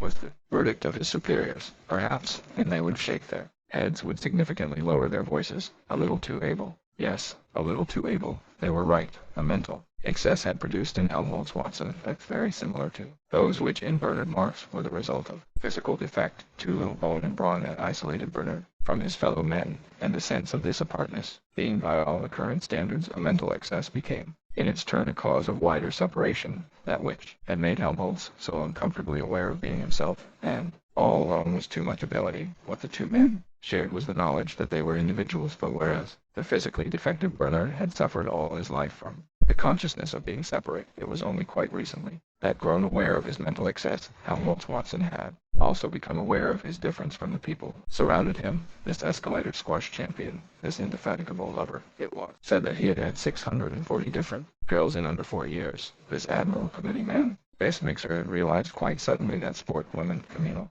activities were only so far as he was concerned. Second, fists, really, and at the bottom, he was interested in something else, but in what, that was the problem which Bernard had come to discuss with him, or rather, since it was always Helmholtz who did all the talking, to listen to his friend discussing, yet once more, 3 charming girls from the Bureau of Propaganda by synthetic voice waylaid him as he stepped out of the lift. "Helmholtz, darling, do come and have a picnic supper with us on next morning." They clung round him imploringly. He shook his head. He pushed his way through them. No, we're not inviting any other man." But Helmholtz remained unshaken, even by this delightful promise. "No," he repeated, "I'm busy." And he held resolutely on his course. The girls trailed after him. It was not till he had actually climbed into Bernard's plane and slammed the door that they gave up pursuit, not without reproaches. "These women," he said. The machine rose into the air. "These women," and he shook his head. He frowned. "Too awful," Bernard hypocritically agreed, wishing, if he spoke the words, that he could have as many girls as Helmholtz did, and with as little trouble. He was seized with a sudden urgent need to boast. "I'm taking my native crown to New Mexico with me," he said in a tone as casual as he could. "Make it harry you," said Helmholtz, with a total absence of interest. Then, after a little pause, "This last week or 2, he went on, "I've been cutting all my committees and all my girls. You can't imagine what a hullabaloo they've been making about it at the college. Still, it's been worth it, I think. The effects, well, they're odd. They're very odd. A physical shortcoming could produce a kind of mental excess. The process, it seemed, was reversible. Mental excess could produce, for its own purposes, the voluntary blindness and deafness of deliberate solitude, the artificial impotence of asceticism. The rest of the short flight was accomplished in silence. When they had arrived and were comfortably stretched out on the pneumatic sofas in Bernard's room, Helmholtz began again, speaking very slowly. "Had you ever felt," asked, "as though you had something inside you that was only waiting for you to give it a chance to come out, some sort of extra power that you weren't using, you know, like all the water that goes down the gulls instead of through the turbines?" He looked at Bernard questioningly. "You mean all the emotions one might be feeling if things were different?" Helmholtz shook his head. "Not quite. I'm thinking of a queer feeling I sometimes get. Feeling that I've got something important to say, and power to say it, only I don't know what it is, and I can't make any use of the power. If there was some different way of writing, or else something else to write about." "You're silent then. You see," he went on at last, "I'm pretty good at inventing phrases, you know, the sort of words that suddenly make you jump, almost as though you'd sat on a bed. They seem so new and exciting, even though hypnopathically obvious, but that doesn't seem enough. It's not enough for the phrases to be good. What you make with them ought to be good too."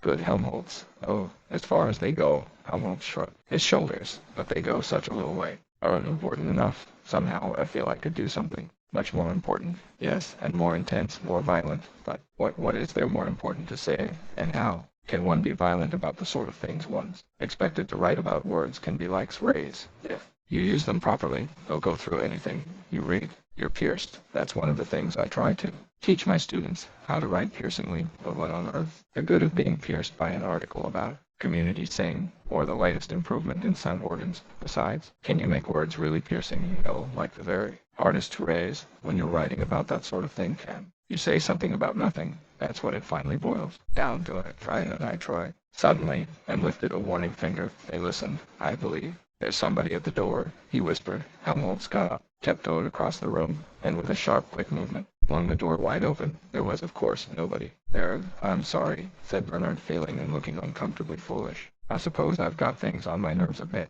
When people are suspicious with you, you start being suspicious with them. He passed his hand across his eyes. He sighed. His voice became plaintive. He was justifying himself. If you knew what I'd had to put up with recently, he said almost tearfully, and the uprush of his self-pity was like a fountain suddenly released. If you only knew, Helmholtz. Watson listened with a certain sense of discomfort. A little. Bernard, he said to himself, but at the same time, he felt rather ashamed for his friend. He wished Bernard would show a little more pride. Chapter 1. By 8 o'clock the light was failing. The loudspeakers in the tower of the Stoke clubhouse began in a more than human tenor to announce the closing of the courses. Lenina and Henry abandoned their game and walked back towards the club. From the grounds of the internal and external secretion trust came the lowing of those thousands of cattle which provided, with their hormones and their milk, the raw materials for the great factory of Farnham Royal. An incessant buzzing of helicopters filled the twilight. Every 2.5 minutes a bell and the screech of whistles announced the departure of one of the light monorail trains which carried the lower-caste golfers back from their separate course to the metropolis. Lenina and Henry climbed into their machine and started off at 800 feet. Henry slowed down the helicopter screws, and they hung for a minute or two poised above the fading landscape. The forest of Burnham beaches stretched like a great pool of darkness towards the bright shore of the western sky. Crimson at the horizon, the last of the sunset faded through orange upwards, into yellow and a pale watery green northwards beyond. Above the trees, the internal and external secretions factory glared with a fierce electric brilliance from every window of its 20 stories. Beneath them lay the buildings of the Golf Club, the huge lower caste barracks, and on the other side of a dividing wall, the smaller houses reserved for Alpha Beta members. The approaches to the monorail station were black with the ant-like population of lower caste activity. From under the asphalt, a lighted train shot out into the open, following its southeasterly course across the dark plain. Their eyes were drawn to the majestic buildings of the Slav crematorium. For the safety of night flying planes, its 4 tall chimneys were flood-lighted and tipped with crimson danger signals. It was a landmark. Why do the smokestacks have those things like balconies round them? Inquired Leonard. Phosphorus recovery, explained Henry telegraphically. On their way up the chimney, the gases go through 4 separate treatments. Used to go right out of circulation every time they cremated someone. Now they recover over 98% of it, more than 1.5 kilos per adult corpse, which makes the best part of 400 tons of phosphorus every year from England alone. Henry spoke with a happy pride, rejoicing wholeheartedly in the achievement, as though it had been his own. Fine to think we can go on being socially useful, even after we're dead, making plants grow. Lenina, meanwhile, turned her eyes away, and was looking perpendicularly downwards at the monorail station. Fine, she agreed, but queer that Alphas and Betas won't make any more plants grow than those nasty little gammas and deltas and epsilons down there. All men are physico-chemically equal, said Henry sententiously. Besides, even epsilons perform indispensable services. Having an epsilon, Lenina suddenly remembered an occasion when, as a little girl at school, she had woken up in the middle of the night and become boy for the first time. The whispering that had haunted all her sleeps. She saw again the beam of moonlight, the row of small white beds, heard once more the soft voice that said the words were there, unforgotten, unforgettable after so many night-long repetitions. Everyone works for everyone else. We can't do without anyone. Even epsilons are useful. We couldn't do without epsilons. Everyone works for everyone else. We can't do without anyone. Lenina remembered her first shock of fear, surprise. Her speculations through half a wakeful hour, and then, under the influence of those endless repetitions, the gradual soothing of her mind, the soothing, the smoothing, the stealthy creeping of sleep. She said aloud, "Of course they don't. How can they? They don't know what it's like being anything else. Mine, of course, but then we've been differently conditioned. Besides, we start with a different heredity. I'm glad I'm not an epsilon," said Lenina with conviction. "And if you were an epsilon," said Henry, "your conditioning would have made you no less thankful that you weren't a beta or an alpha." He put his forward propeller into gear and headed the machine towards London. Behind them, in the west, crimson and orange were almost faded. A dark bank of cloud had crept into the zenith as they flew over the crematorium. The plane shot upwards on the column of hot air rising from the chimneys, only to fall off suddenly when it passed into the descending chill beyond. What a marvelous switchback! Lenina laughed delightedly, but Henry's tone was, almost for a moment, melancholy. Do you know what that switchback was? He said. It was some human being finally, and definitely disappearing, blowing up in a squirt of hot. Yes, it would be curious to know who, a man or a woman, an Alpha or an Epsilon. Sighed then, in a resolutely cheerful voice. Anyhow, he concluded, there's one thing we can be certain of: whoever may have been, he was happy when he was alive. Everybody's happy now. Yes, everybody's happy now, echoed Leonard. They had heard the words repeated 150 times, every night for 12 years, landing on the roof of Henry's 40-story apartment house in Westminster. They went straight down to the dining hall, there in a loud and cheerful company. They ate an excellent meal. Selma was served with coffee. Lenina took 2 half-ground tablets and Henry 3. At 9:20, and they walked across the street, newly opened Westminster Abbey Cavern. It was a night almost without clouds, moonless and starry, but of this on the whole depressing fact Lenina and Henry were fortunately unaware. Electric sky signs effectively shut off the outer darkness. Gavin Stokes and his 16 saxophonists from the facade of the new Abbey, the giant letters invitingly glared, London's finest scent, and color organ, all the latest synthetic music. They entered. The air seemed hot, and somehow breathless with the scent of hamburgers and sandalwood on the domed ceiling of the hall. The color organ had momentarily painted a tropical sunset. 16 saxophonists were playing an old favorite, and there ain't no bottle in all the world like that dear little bottle of mine. 400 couples were 5-stepping round the polished floor of Lenina, and Henry were soon the 400. And first, the saxophones wailed like melodious cats under the moon, moaned in the alto and tenor registers, as though no death were upon them, rich with a wealth of harmonics. Their tremulous chorus mounted towards the climax, louder and ever louder, until at last, with a wave of his hand, the conductor let loose a final shattering note of ether music, and blew the 16 merely human flowers clean out of existence. Thunder in a flat major, and then, in all but silence, in all but darkness, there followed a gradual detergescence, a diminuendo sliding gradually through quarter tones down, to a faintly whispered dominant chord that lingered on while the 5/4 rhythm still pulsed below, charging the darkened seconds with an intense expectancy, and at last expectancy was fulfilled. There was a sudden explosive sunrise, and simultaneously the 16 burst into song. Bottle of mine, it's you I've always wanted. Bottle of mine, why was I ever decanted? Skies are blue inside of you. Weather's always fine, for there ain't no bottle in all the world like that dear little bottle of mine. 5-stepping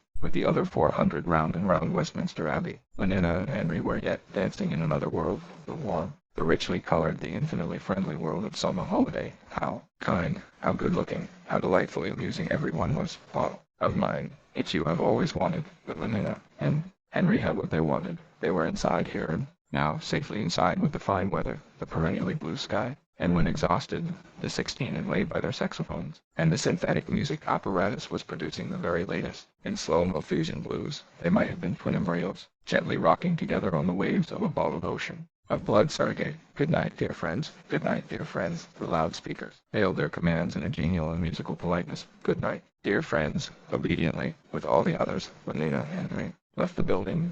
The depressing stars had traveled quite some way across the heavens, but though the separating screen of the sky signs had now to a great extent dissolved, 2 young people still retained their happy ignorance of the night, swallowed half an hour before closing time. The second dose of soma had raised a quite impenetrable wall between the actual universe and their minds. Bottled, they crossed the street. Bottled, they took the lift up to Henry's room on the 28th floor, and yet, bottled as she was, and in spite of that second groan of soma, Lenina did not forget to take all the contraceptive precautions prescribed by the regulations. Years of intensive hypnopedia, and from 12 to 17 Malthusian drill 3 times a week, had made the taking of these precautions almost as automatic and inevitable as blinking. Oh, and that reminds me, she said. She came back from the bathroom. Fanny Crown wants to know where you found that lovely green Morocco surrogate cartridge belt you gave me. 2 alternate Thursdays were Bernard's Solidarity service days, after an early dinner at the Aphroditeum, which Helmholtz had recently been elected under Rule 2, took leave of his friend, and hailing a taxi on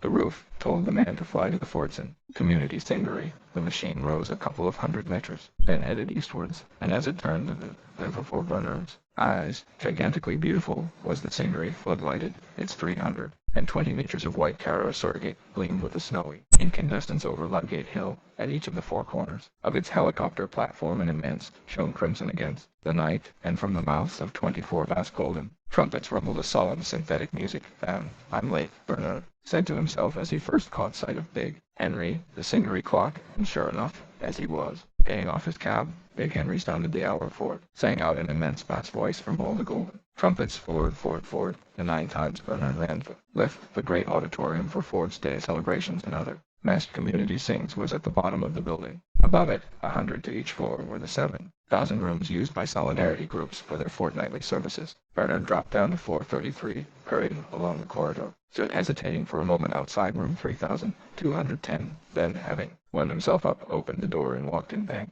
Ford, he was not the last. 3 chairs of the 12 arranged round the circular table were still unoccupied. He slipped into the nearest of them as inconspicuously as he could, and prepared to frown at the later comers whenever they should arrive, turning towards him. What were you playing this afternoon? The girl on his left inquired. Obstacle or electromagnetic? Bernard looked at her. Ford. It was Morgan Rothschild, and blushingly had to admit that he had been playing. Neither Rodella stared at him with astonishment. There was an awkward silence. Then pointedly she turned away and addressed herself to the more sporting men on her left. Good beginning for a solidarity service, thought Bernard miserably, and foresaw for himself yet another failure to achieve atonement. If only he had given himself time to look round instead of scuttling for the nearest chair, he could have sat between Fifi, Bradlaugh, and Joanna, instead of which he had gone and blindly planted himself next to Morgana. Ford, those black eyebrows of hers, that eyebrow rather, for they met above the nose. Ford, and on his right was Clara. Deserting true. Clara's eyebrows didn't meet, but she was really too pneumatic, whereas Fifi and Joanna were absolutely right, plump,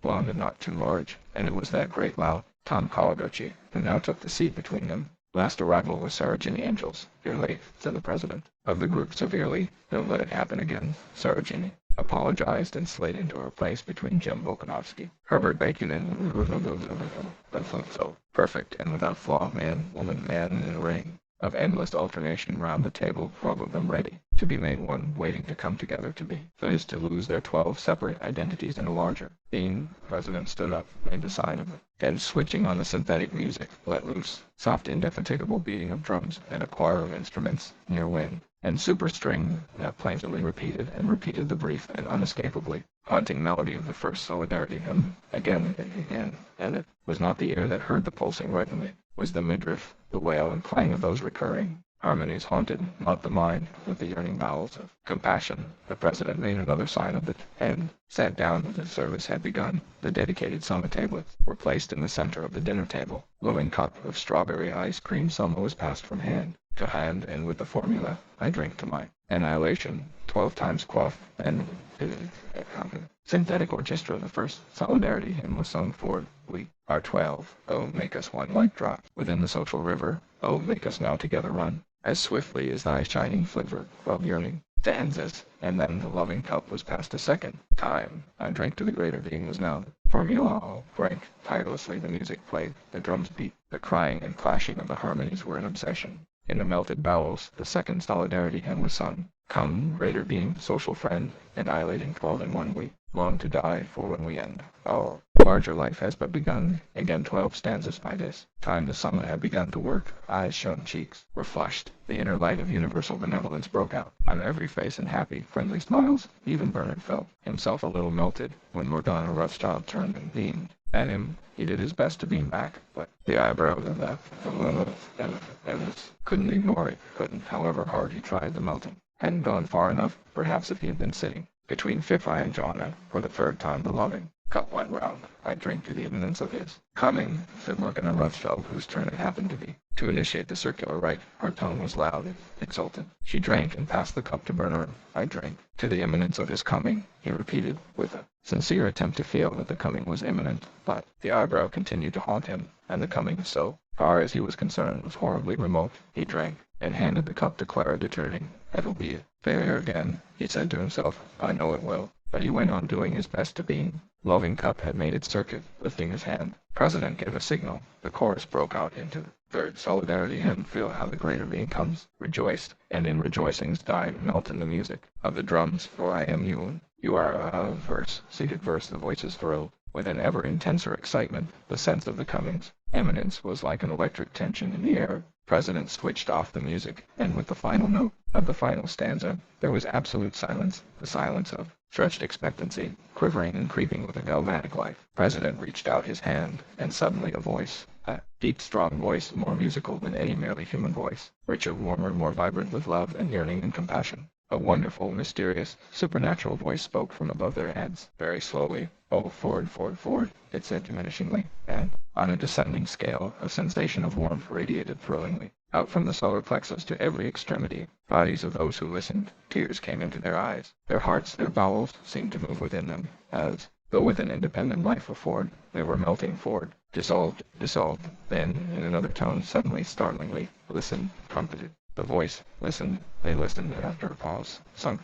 A whisper, but a whisper, somehow more penetrating than loudest cry, at the feet of the greater being. On, and repeated the words, the feet of the greater being. The whisper almost expired. The feet of the greater being are on the stairs, and once more there was silence, and the expectancy, momentarily relaxed, was stretched again, tauter, almost to the tearing point. The feet of the greater being. Oh, they heard them coming softly, down the stairs, coming nearer and nearer down the invisible stairs, the feet of the greater being, and suddenly the tearing point was reached, her eyes staring, her lips parted. Morgana Rothschild sprang to her feet. "I hear him," she cried. "I hear him. He's coming," shouted Sarah Jane Ingalls. "Yes, he's coming. I hear him." Fifi Bradlaugh and Tom Kawaguchi rose simultaneously to their feet. Oh, Joanna indicatively testified. "He's coming," yelled Jim Volkanovsky. The president leaned forward, and with a touch released a delirium of cymbals, and blown brass, a fever of tom-tomming. "Oh, he's coming," screamed Clara de Tourigny, and it was as though she were having her throat cut, feeling that it was time for him to do something. Bernard also jumped up and shouted, "I hear him, he's coming," but it wasn't true. Heard nothing, and for him, nobody was coming. Nobody, in spite of the music, in spite of the mounting excitement. But he waved his arms. He shouted with the best of them, and when the others began to jig and stamp and shuffle, he also jigged and shuffled. Round they went, a circular procession of dancers, each with hands on the hips of the dancer, proceeding round and round, shouting in unison, stamping to the rhythm of the music with their feet, beating it out with hands on the buttocks in front. 12 pairs of hands beating as one, 12 buttocks, slightly resounding, 12 as one, 12 as one. I hear him coming. Music quickened, faster beat the feet, faster fell. Rhythmic hands, and all at once a great synthetic bass boomed out the words which announced the approaching atonement and final consummation of solidarity, the coming of the 12 in one incarnation of the greater being, Orgy Porgy. It's saying, while tom-toms continued to beat their feverish tattoo, Orgy Porgy forward, and fun, kiss the girls and make them one, boys at one with girls at peace. Orgy Porgy gives release. Orgy Porgy. Dancers caught up the liturgical refrain. Orgy Porgy forward and fun. Kiss the girls. And as they sang, the lights began slowly to fade, and at the same time to grow warmer, richer, redder, until as they were dancing in the crimson twilight of an embryo storm, Orgy Porgy, their blood-colored and photo darkness, the dancers continued for while to circulate, to beat and beat out the indefatigable rhythm. Orgy Porgy. Then the circle wavered, broke, fell in partial disintegration on the ring of couches which surrounded circle and closing circle, Telvo and its planetary chairs. Orgy Porgy. Then tenderly the deep voice crooned and cooed in the red twilight. It was as though some enormous negro dove were hovering benevolently over them. Now prone or supine dancers, they were standing on the roof. Big Henry had just sung 11. The night was calm and warm. "Wasn't it wonderful?" said Fifi Bradlaugh. "Wasn't it simply wonderful?" She looked at Bernard with an expression of rapture, but of rapture in which there was no trace of agitation or excitement, for the excited is still to be unsatisfied. Hers was the calm ecstasy of achieved consummation, the peace not of mere vacant satiety and nothingness, but of balanced life, of energies at rest, and in equilibrium, a rich and living peace. For the solidarity service had given as well as taken, drawn off only to replenish. She was full, she was made perfect. She was still more than merely herself, and to think it was wonderful, she insisted, looking into Bernard's face with those supernaturally shining eyes. "Yes, I thought it was wonderful," lied and looked away. The sight of her transfigured face was at once an accusation and an ironical reminder of his own separateness. He was as miserably isolated now as he had been when the service began, more isolated by reason of his unreplenished emptiness, his dead satiety, separate and unopened, while the others were being fused into the greater being. Alone even in more than his embraced, much more alone, indeed, more hopelessly, himself than he had ever been in his life before. He had emerged from that crimson twilight into the common, electric glare with a self-consciousness intensified to the pitch of agony. He was utterly miserable, and perhaps her shining eyes accused him. Perhaps it was his own fault. Quite wonderful, he repeated, but the only thing he could think of was Morgana's eyebrow chapter raised one odd. Was Lenin's verdict on Bernard Marx so odd, indeed, that, in the course of the succeeding weeks, she wondered more than once whether she shouldn't change her mind about the New Mexico holiday, and go instead to the North Pole with Benito Hoover. The trouble was that she knew the North Pole had the George Edsel only last summer, and what was more, found it pretty grim. Nothing to do, and the hotel too hopelessly old-fashioned. No television. Laid on in the bedrooms, no sound organ, only most putrid synthetic music, and not more than 25 escalator squash. Courts for over 200 guests. No, decidedly she couldn't face the North Pole again, added to which she had only been to America once before, and even then, how inadequately. A cheap weekend in New York. Had it been with Jean Jacques, Habibola, or Volkanovsky Jones, she couldn't remember anyhow. It was of absolutely no importance. The prospect of flying west again, and for a whole week, was very inviting. Moreover, for at least 3 days of that week they would be in the Savage Reservation. Not more than half a dozen people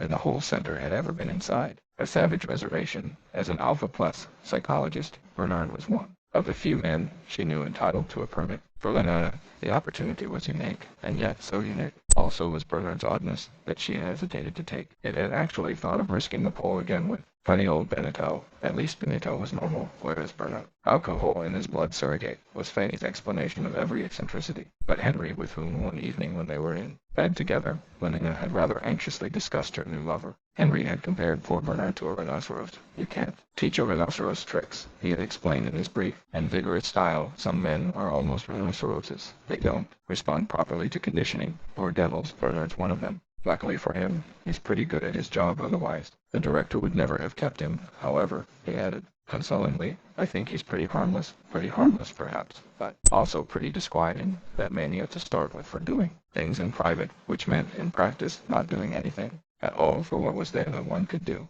In private, apart, of course, from going to bed, but one couldn't do that all the time. Yes, what was? Their precious little. The first afternoon they went out together was particularly fine. Lenina had suggested a swim at the Torquay Country Club, followed by dinner at the Oxford Union. But Bernard thought there would be too much of a crowd.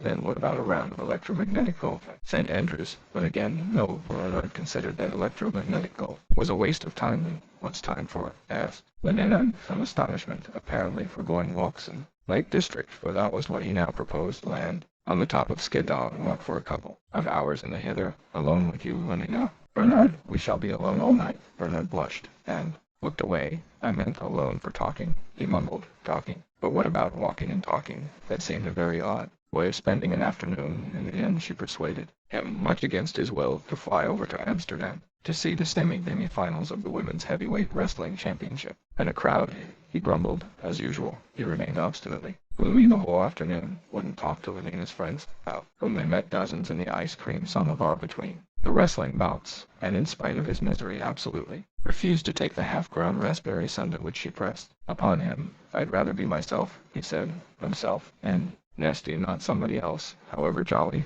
I grant in time. Saves 9, said Lenina, producing a bright treasure of sleep thought. Wisdom. Bernard pushed away the proffered glass impatiently. No, don't lose your temper, she said. Remember, 1 cubic centimeter cures 10 gloomy sentiments. Oh, for Ford's sake, be quiet, shouted. Lenina shrugged her shoulders. A gram is always better than a damn, she concluded with dignity, and drank. Senda herself on their way back across the channel. Bernard insisted on stopping its propeller and hovering on his helicopter. Screws within 100 feet of the waves. The weather had taken a change for the worse. A southwesterly wind had sprung up. The sky was cloudy. Look, he commanded. But it's horrible, said Lenina, shrinking back from the window. She was appalled by the rushing emptiness of the night, by the black foam-flecked water heaving beneath them, by the pale face of the moon, so haggard and distracted among the hastening clouds. Let's turn on the radio quick. Reached for the dialing knob on the dashboard and turned it at random. The skies are blue inside of you, saying 16 from Owingful Stars. The weather's always, and then a hiccup, and silence. Bernard had switched off the current. I want to look at the sea in peace, he said. On can't even look with that beastly noise going on, but it's lovely, and I don't want to look, but I do. He insisted. It makes me feel as though, he hesitated, searching for words with which to express himself, as though Our more me, if you see what I mean. More on my own, not so completely a part of. Something else, not just a cell in the social body. Doesn't it make you feel like that, Lenana? But Lenina was crying. It's horrible, it's horrible. She kept repeating. And how can you talk like that about not wanting to be a part of the social body? After all, every one works for everyone else. We can't do without anyone, even Epsons. Yes, I know, said Bernard derisively. Even Epsons are useful, so a man, and I damn well wish I weren't. Lenina was shocked by his blasphemy. Bernard, she checked a voice of amazed distress. How can you? In a different key. How can I? Repeated meditatively. No, the real problem is how is it that I can't, or rather, because after all, I know quite well why I can't. What would it be like if I could, if I were free, not enslaved by my conditioning? But, Bernard, you're saying the most awful things. And you wish you were free, Lenina. I don't know what you mean. I am free from the most wonderful time. Everybody's happy nowadays. He laughed, as, everybody's happy nowadays. Begin giving the children that at 5, but wouldn't you like to be free to be happy in some other? Why, Lenina, in your own way, for example, not in everybody else's way. I don't know what you mean, she repeated, then turning to him. Oh, let's go back. Bernard, she besought. I do so hate it here. You like being with me, but of course, Bernard, it's this horrible place. I thought we'd be more together. Here with nothing but the sea and moon, more together than in that crowd or even in my rooms. Don't you understand that? I don't understand anything, she said with decision, determined to preserve her incomprehension intact, and nothing, least of all, she continued in another tone. Why, you don't take some. When you have these dreadful ideas of yours, you forget all about them, and instead of feeling miserable, you'd be jolly, so jolly, she repeated and smiled for all puzzled anxiety in her eyes, with what was meant to be an inviting and voluptuous cajolery. He looked at her. In silence, his face unresponsive and very grave, looked at her intently. After a few seconds, Lenina's eyes flinched away. She uttered a nervous little laugh, tried to think of something to say, and couldn't. The silence prolonged itself when Bernard spoke at last. It was in a small, tired voice. All right, then, he said. We'll go back. Hard on the accelerator. He sent the machine rocketing up into the sky. At 4,000, he started his propeller. They flew in silence for a minute or two, and suddenly Bernard began to laugh, rather oddly, Lenina thought, but still, it was laughter. Feeling better, she ventured to ask. For answer, he lifted one hand from the controls, and, slipping his arm round her, began to fondle her breasts. Thank Ford, she said to herself. He's all right again. Half an hour later, they were back in his rooms. Bernard swallowed 4 tablets of summer at a gulp, turned on the radio and television, and began to undress. Well, Lenina inquired, with significant archness, when they met next afternoon. On the roof. Did you think it was fun yesterday? Bernard nodded. They climbed into the plane, a little jolt, and they were off. Everyone says I'm awfully mimetic, said Lenina reflectively, patting her own legs. Awfully, but there was an expression of pain in Bernard's eyes, like meat. He was thinking. She looked up with a certain anxiety. But you don't think I'm too plump, do you? He shook his head, like so much meat. You think I'm all right? Another nod in every way. Perfect, he said, aloud and inwardly, as she thinks of herself that way. She doesn't mind being meat. Lenina smiled triumphantly, but her satisfaction was premature all the same. He went on, after a little pause. I still rather wish it had all ended differently. Were there other endings? I didn't want it to end with our going to bed, he specified. Lenina was astonished. Not at once, not the first day. But then what? He began to talk a lot of incomprehensible and dangerous nonsense. Lenina did her best to stop the use of her mind, but every now and then phrase would insist on becoming audible. I had to try the effect of arresting my impulses. She heard him say the words, seemed to touch a spring in her mind, and never put off till tomorrow the fun you can have today. She said gravely, 200 repetitions, twice a week from 14 to 16 and a half was all its coming. Mad bad talk rambled on. I want to know what passion is, she heard him saying. I want to feel something strongly. When the individual feels, the community reels. Lenina pronounced well. Why shouldn't it reel a bit? But Bernard remained unabashed. Adults intellectually, and during working hours, he went on. Infants were feeling and desire or concern. Oh, Ford loved infants. Ignoring the interruption, it suddenly struck me the other day, and continued Bernard, that it might be possible to be an adult all the time. I don't understand. Lenina's tone was firm. I know you don't, and that's why we went to bed together yesterday, like infants, instead of being adults and waiting. But it was fun, Lenina insisted. Wasn't it? Oh, the greatest fun, he answered, but in a voice so mournful, with an expression so profoundly miserable, that Lenina felt all her triumph suddenly evaporate. Perhaps he had found her too plump. After all, I told you so, was all that Fanny said when Lenina came and made Her confidence says it's the alcohol they put in his surrogate. All the same, Leonard insisted, I do like him. He has such awfully nice hands, and the way he moves. His shoulders, that's very attractive. She sighed, but I wish he weren't so honest. The door of the director's room. Bernard drew a deep breath and squared his shoulders, bracing himself to meet dislike and disapproval which he was certainly finding within. He knocked and entered. A permit for you to initial. Director, he said as airily as possible, and laid the paper on the writing table. The director glanced at him sorely, but the stamp of the World Controller's office was at the head of the paper, and the signature of Mustafa, bold in black. Across the bottom, everything was perfectly in order. The director had no choice. He penciled his initials, two small pale letters abject at the field Mustafa, Mond, and was about to return the paper without a word of comment or genial forward speed, but his eye was caught by something written in the body of the permit roll. The New Mexican reservation, he said, and his face he lifted to Bernard expressed a kind of agitated astonishment. Surprised by his surprise, Bernard nodded. It was a silence. The director leaned back in his chair, frowning. How long ago was it? He said, speaking more to himself than to Bernard. 20 years, I suppose. Nearer 25. Must have been your age. He sighed and shook his head.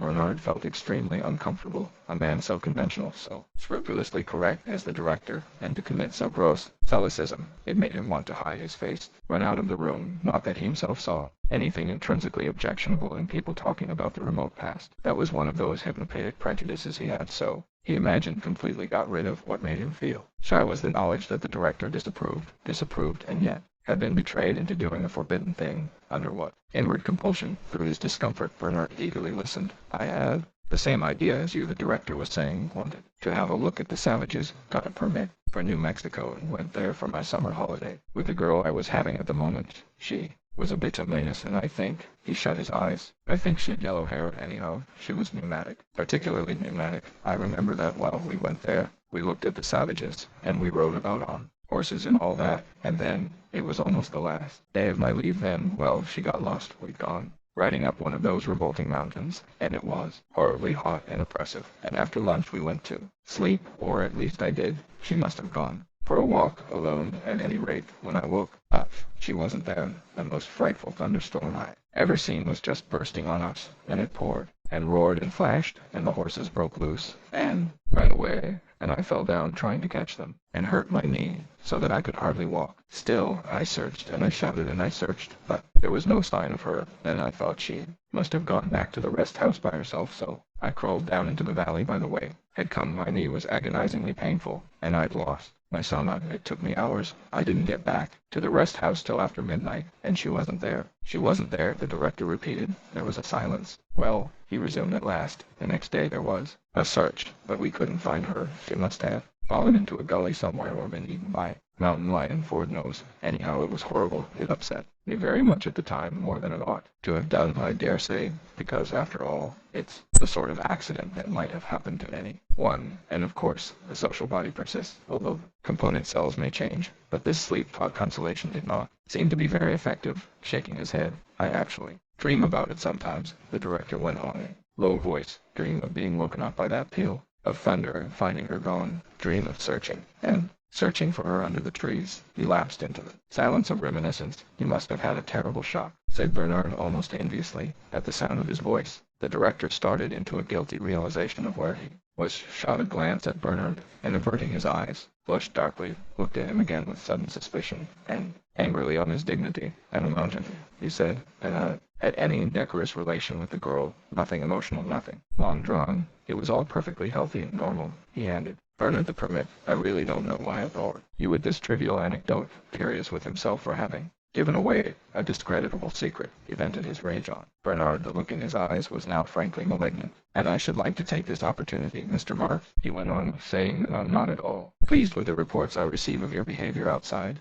working hours. You may say that this is not my business, but it is. I have the good name of the center to think of my workers must be above suspicion, particularly those of the highest caste. Alphas are so conditioned that they do not have to be infantile in their emotional behavior, but that is all the more reason for their making a special effort to conform. It is their duty to be infantile, even against their inclination. And so, Mr. Marks, I give you fair warning. The director's voice vibrated with an indignation that had now become wholly righteous and impersonal, was the expression of the disapproval of society itself. If ever I hear again of any lapse from a proper standard of infantile decorum. I shall ask for their transference to a sub-center, preferably to Iceland. Good morning. And, swiveling round in his chair, he picked up his pen and began to write. I'll teach him, he said to himself, but he was mistaken, for Bernard left the room with a swagger, exulting as he banged the door behind him in the thought that he stood alone, embattled against the order of things, elated by the intoxicating consciousness of his individual significance and importance. Even the thought of persecution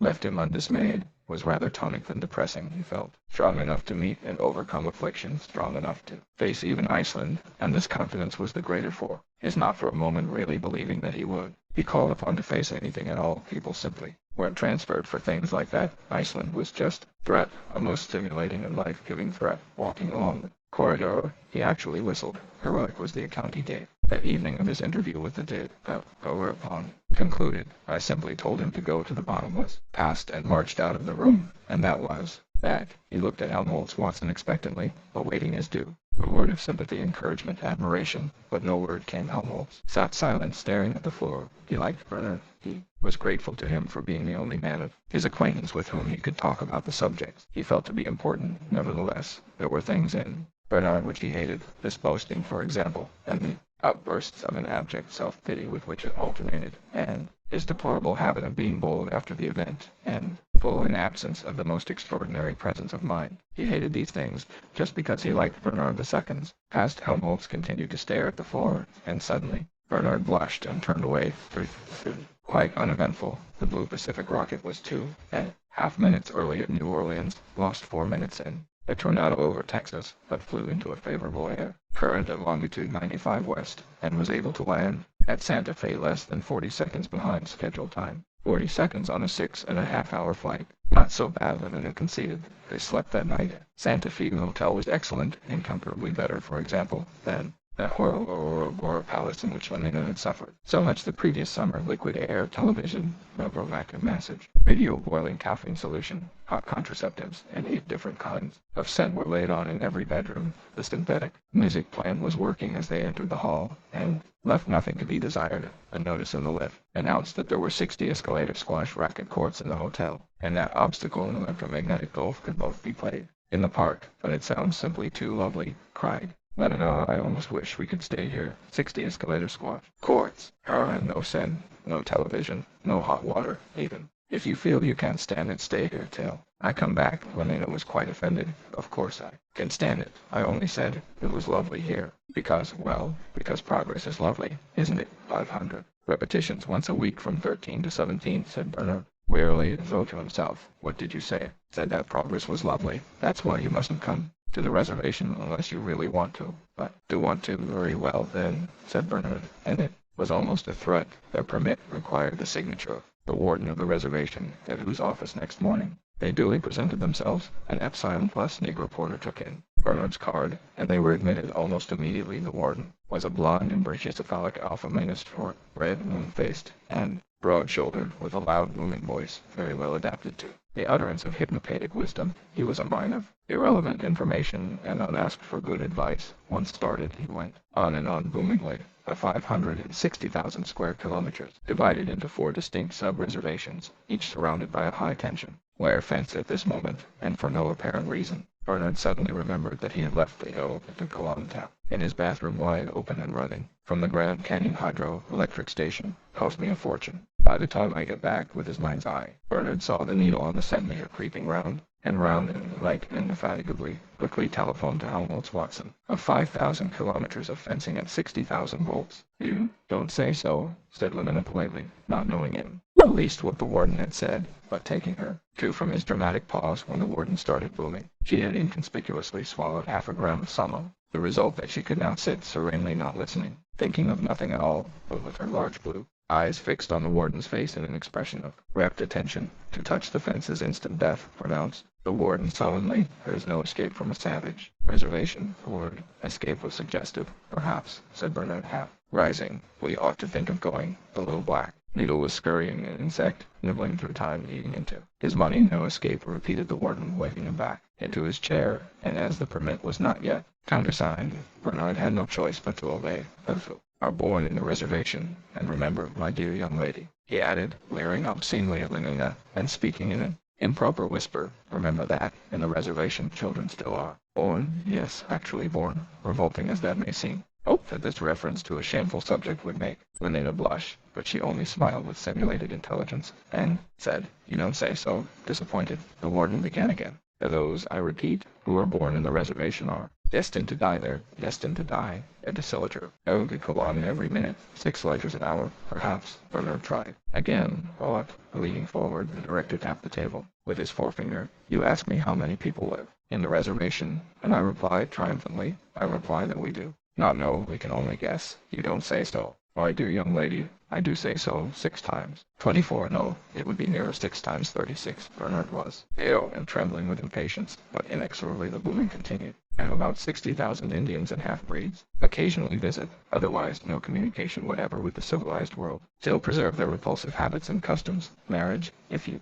know what that is, my dear young lady, families, no. Conditioning, monstrous superstitions, Christianity and totemism and ancestor worship, extinct languages, such as Zunian Spanish and Athapascan, Plymouth porcupines, and other ferocious animals, infectious diseases, the priests, and venomous lizards." "Don't say so. They got away at last." Bernard dashed to the telephone, quick, but it took him nearly 3 minutes to get on to Helmholtz Watson. "We might be among the savages already," he complained, and incompetence.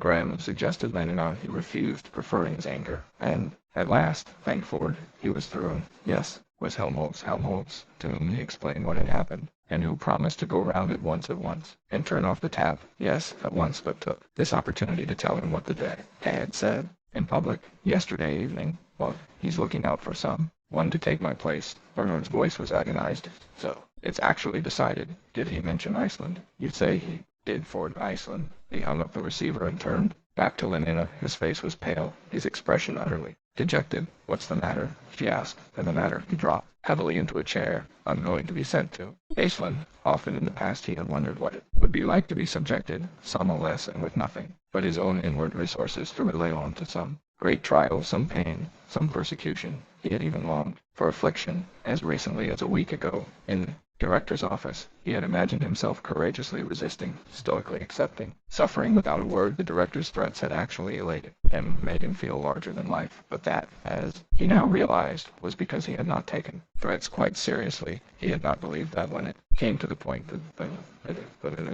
now that it looked as though the threats were really to be fulfilled, Bernard was appalled at that imagined stoicism, that theoretical courage. Not a trace was left. He raged against himself. What a fool! Against the director. How unfair not to give him that other chance which he now had no doubt at all he had always intended to take. Iceland. Lynetta shook her head. "Was it? Will make me ill," she quoted. "I take a gram, and only she persuaded him to swallow 4 tablets of some 5 minutes later. Roots and fruits were abolished. The flower of the present rosily blossomed. A message from the porter announced that, at the warden's orders, a reservation guard had come round with a plane, and was waiting on the roof of the hotel. They went up at once. An octoroon in yellow green uniform saluted, and proceeded to recite the morning's program. The bird's eye view of 10 or a dozen of the principal provosts. Then a landing for lunch in the valley of Malpays. Rest house was comfortable there, and up at the provost, savages would probably be celebrating their summer festival. It would be the best place to spend the night. They took their seats in the plane and set off. 10 minutes later they were crossing the frontier that separated civilization from savagery, uphill and down across the deserts of Saltor, sun through forests, into the violet depth of canyons, over crag and peak and tabletop mesa. The fence marched on, and on, irresistibly, the straight line, the geometrical symbol of triumphant human purpose, and at its foot, here and there,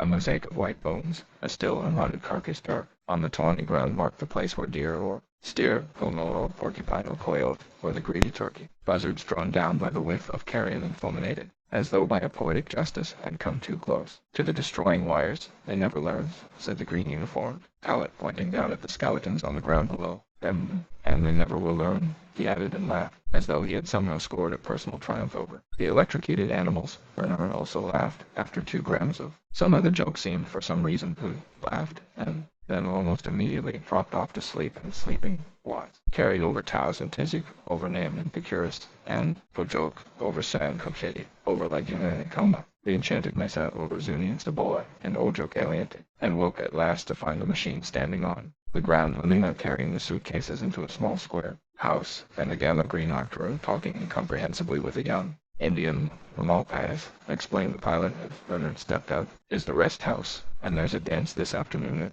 the Provo. He'll take you there. He pointed to the sullen young savage. Funny, I expect. He grinned. Everything they do is funny, and with it he climbed into the plane and started up the engines. Back tomorrow, and remember, he added reassuringly to Lenina, they're perfectly tame savages won't do you any harm. They've got enough experience of gas bombs to know that they mustn't play any tricks. Still, laughing, he threw the helicopter screws into gear, accelerated, and was gone in chapter way. The mesa was like a ship, becalmed in a strait of lion-colored dust. The channel wound between precipitous banks, and slanting from one wall to the other across the valley ran a streak of green, the river, and its fields on the prow of that stone ship. In the center of the strait, and seemingly a part of it, a shaped and geometrical outcrop of the naked rock stood the pueblo of Malpans, block above block, each story smaller than the one below. The tall houses rose, like stepped and amputated pyramids into the blue sky. Their feet lay a straggle of low buildings, a crisscross of walls, and on three sides the precipices fell sheer into the plain. A few columns of smoke mounted perpendicularly into the windless air and were lost. Queer, Savannah. Very queer. It was her ordinary word of condemnation. Don't like it, and I don't like that man. Pointed to the Indian guide who had been appointed to take them up to the Provo. Her feeling was evidently reciprocated. The very back of the man, as he walked along before them, was hostile, sullenly contemptuous. Besides, as she lowered her voice, he smells. Bernard did not attempt to deny it. If they walked on suddenly, it was as though whole air had come alive and were pulsing with the indefatigable movement of blood up there in Malpass. Drums were being beaten. Their feet fell in with rhythm of that mysterious heart. They quickened their pace. Their path led them to the foot of the precipice. Sides of the great mesa ship towered over them, 300 feet to the gunwale. I wish we could have brought the plane, said Lenina, looking up resentfully. Blank impending rock face. I hate walking. You feel so small when you're on the ground at the bottom of a hill. They walked along for some way. Shadow of the mesa rounded a projection, and therein a water-worn ravine was the way up the companion ladder. They climbed. It was a very steep path that zigzagged from side to side of the gully. Sometimes the pulsing of the drums was all but inaudible. At others they seemed to be beating only just round the corner. When they were halfway up, an eagle flew past so close to them that the wind of his wings blew chill on their faces. In a crevice of the rock lay a pile of bones. It was all oppressively queer, and the Indian smelt stronger and stronger. They emerged at last from the ravine into the full sunlight. The top of the mesa was a flat deck of stone, like the carrying tower was Lenina's comment, but she was not allowed to enjoy her discovery of this reassuring resemblance for long. A padding of soft feet made them turn round naked from throat to navel, their dark brown bodies painted with white lines like asphalt tennis courts. Lenina was later to explain. Their faces inhuman with daubings of scarlet, black, and ochre. Two Indians came running along the path. Their black hair was braided with fox fur, and red flannel cloaks of turkey feathers fluttered from their shoulders. Huge feathered diadems exploded gaudily round their heads. With every step they took came the clink and rattle of their silver bracelets, their heavy necklaces of bone and turquoise beads. They came on without a word, running quietly in their deerskin moccasins. One of them was holding a feather brush. The other carried in either hand what looked at a distance like 3 or 4 pieces of thick rope. One of the ropes swayed uneasily, and suddenly Lenina saw that they were snakes. Men came nearer and nearer. Their dark eyes looked at her, but without giving any sign of recognition, any smallest sign that they had seen her or of her existence. The writhing snake hung limp again with the rest. The men passed. I don't like it, said Lenina. I don't like it. She liked it even less when awaited her at the entrance to the pueblo, where their guide had left them while he went inside for instructions. Dirt to start with, the piles of rubbish, the dust, the dogs, the flies. Her face wrinkled up into a grimace of disgust. She held her handkerchief to her nose. But how can they live like this? She broke out, in a voice of indignant incredulity. It wasn't possible. Bernard shrugged his shoulders philosophically. Anyhow, he said, they've been doing it for the last 5,000 or 6,000 years. So, I suppose they must be used to it by now. But cleanliness is next to forwardliness, she insisted. And civilization is sterilization. But Bernard went on, concluding on a tone of irony, a second hypnopathic lesson in eliminating. These people have never heard of our Ford, and they aren't civilized, so there's no point in his arm. Look, an almost naked Indian was very slowly climbing down the ladder from the first floor terrace of neighboring house, rung after rung, with the tremulous caution of extreme old age. His face was profoundly wrinkled and black, like a mask of obsidian. The toothless mouth had fallen in at the corners of the lips, and on each side of the chin a few long bristles gleamed almost white against the dark skin. The long unbraided hair hung down in gray wisps round his face. His body was bent and emaciated to the bone, almost fleshless. Very slowly came down, pausing at each rung before he ventured another step. What's the matter with him? Whispered Lenina. Her eyes were wide with horror and amazement. He's old, that's all. Bernard answered as carelessly as he could. He too was startled, but he made an effort to seem unmoved. Old, she repeated. But the director's old. Lots of people are old. They're not like that. That's because we don't allow them to be like that. We preserve them from diseases. We keep their internal secretions artificially balanced at a youthful equilibrium. We don't permit their magnesium-calcium ratio to fall below what it was at 30. We give them transfusions of young blood. We keep their metabolism permanently stimulated. So, of course, they don't look like that partly, he added, because most of them die long before they reach this old creature's age, youth almost unimpaired till 60, and then crack. The end. But Lenina was not listening. She was watching. The old man slowly, he came down to his feet, touched the ground. He turned in that deep sunken orbits. His eyes were still extraordinarily bright. They looked at her for a long moment expressionlessly, without surprise, as though she had not been there at all. Then slowly, with bent back, the old man hobbled past them and was gone. But it's terrible, Lenina whispered. It's awful. We ought not to have come here. She felt in her pocket for her someone only to discover that, by some unprecedented oversight, she had left the bottle down at the rest house. Bernard's pockets were also empty. Lenina was left to face the horrors of Lopez unaided. They came crowding in on her thick and fast. The spectacle of two young women to their babies made her blush and turn away her face. She had never seen anything so indecent in her life, and what made it worse was that, instead of tactfully ignoring it, Bernard proceeded to make open comments on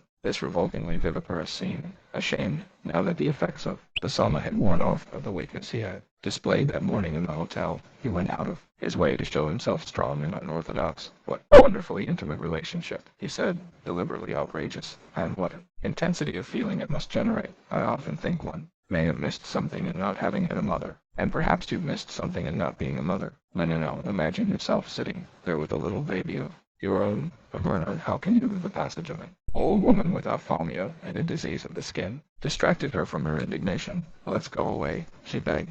I don't like it, but at this moment their guide came back and, beckoning to them to follow, led the way down the narrow street between the houses. They rounded a corner. A dead dog was lying on a rubbish heap. A woman with a goiter was looking for lice in the hair of a small girl. Their guide halted at the foot of a ladder, raised his hand perpendicularly, then darted it horizontally forward. They did what he mutely commanded, climbed the ladder out through the doorway, to which it gave access into a long, narrow room, rather dark, and smelling of smoke and cooked grease and long-worn, long unwashed clothes. At the further end of the room was another doorway, through which came a shaft of sunlight, and noise, very loud and close. Of the drums they stepped across the threshold and found themselves on a wide terrace. Below them, shut in by the tall houses, was the village square, crowded with Indians, bright blankets and feathers and black hair, and the glint of turquoise and dark skins. Shining with heat, Lenina put her handkerchief to her nose. Again, in the open space at the center of the square were two circular platforms of masonry, crumbled clay roofs. It was evident of underground chambers, for in the center of each platform was an open hatchway, with a ladder emerging from the lower darkness. A sound of subterranean flute playing came up, and was almost lost in the steady,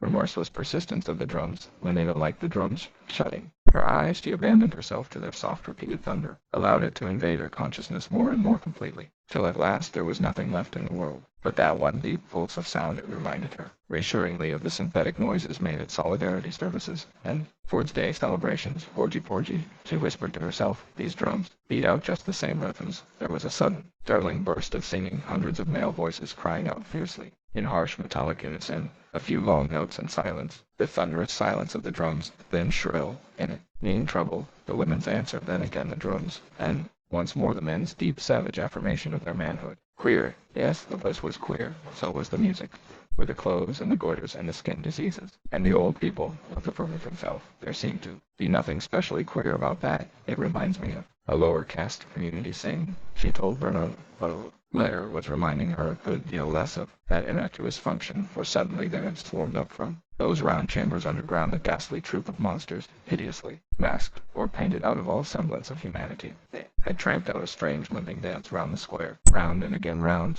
singing as they went round, each time a little faster, and the drums had changed and quickened their rhythm so that it became like the pulsing of fever in the ears, and the crowd had begun to sing with the dancers, louder and louder, and first one woman had shrieked, and then another and another, as though they were being killed, and then suddenly the leader of the dancers broke out of the line, ran to a big wooden chest which was standing at one end of the square, raised the lid, pulled out A pair of black snakes, a great yell went up from the crowd, and all the other dancers ran towards him with outstretched hands. He tossed the snakes to the first comers, then dipped back into the chest for more, and more black snakes in brown and mottled. He flung them out, and then the dance began again on a different rhythm. Round and round they went with their snakes snakily, with a soft undulating movement at the knees and hips. Round, and they gave a signal, and one after another all the snakes were flung down in the middle of the square. An old man came out from underground and sprinkled them with cornmeal, and from the other hatchway came a woman and sprinkled them with water from a black jar. Then the old man lifted his hand, and startlingly, terrifyingly, there was absolute silence. Drums stopped beating. Life seemed to have come to it, and the old man pointed towards the two hatchways that gave entrance to the lower world, and slowly raised by invisible hands from below there emerged from the one painted image of an eagle, from the other that of a man naked and nailed to a cross. They hung there, seemingly self-sustained, as though watching. The old man clapped his hands, naked but for a white cotton breechcloth. That boy of about 18 stepped out of the crowd and stood before him, his hands crossed over his chest, his head bowed. The old man made the sign of the cross over him and turned away slowly. The boy began to walk round the writhing heap of snakes. He had completed the first circuit and was halfway through the second, when from among the dancers a tall man wearing the mask of a coyote and holding in his hand a whip of plaited leather advanced towards him. The boy moved on as though unaware of the other's existence. The coyote man raised his whip. There was a long moment of expectancy, then a swift movement, the whistle of the lash, its loud flat-sounding impact on the flesh. The boy's body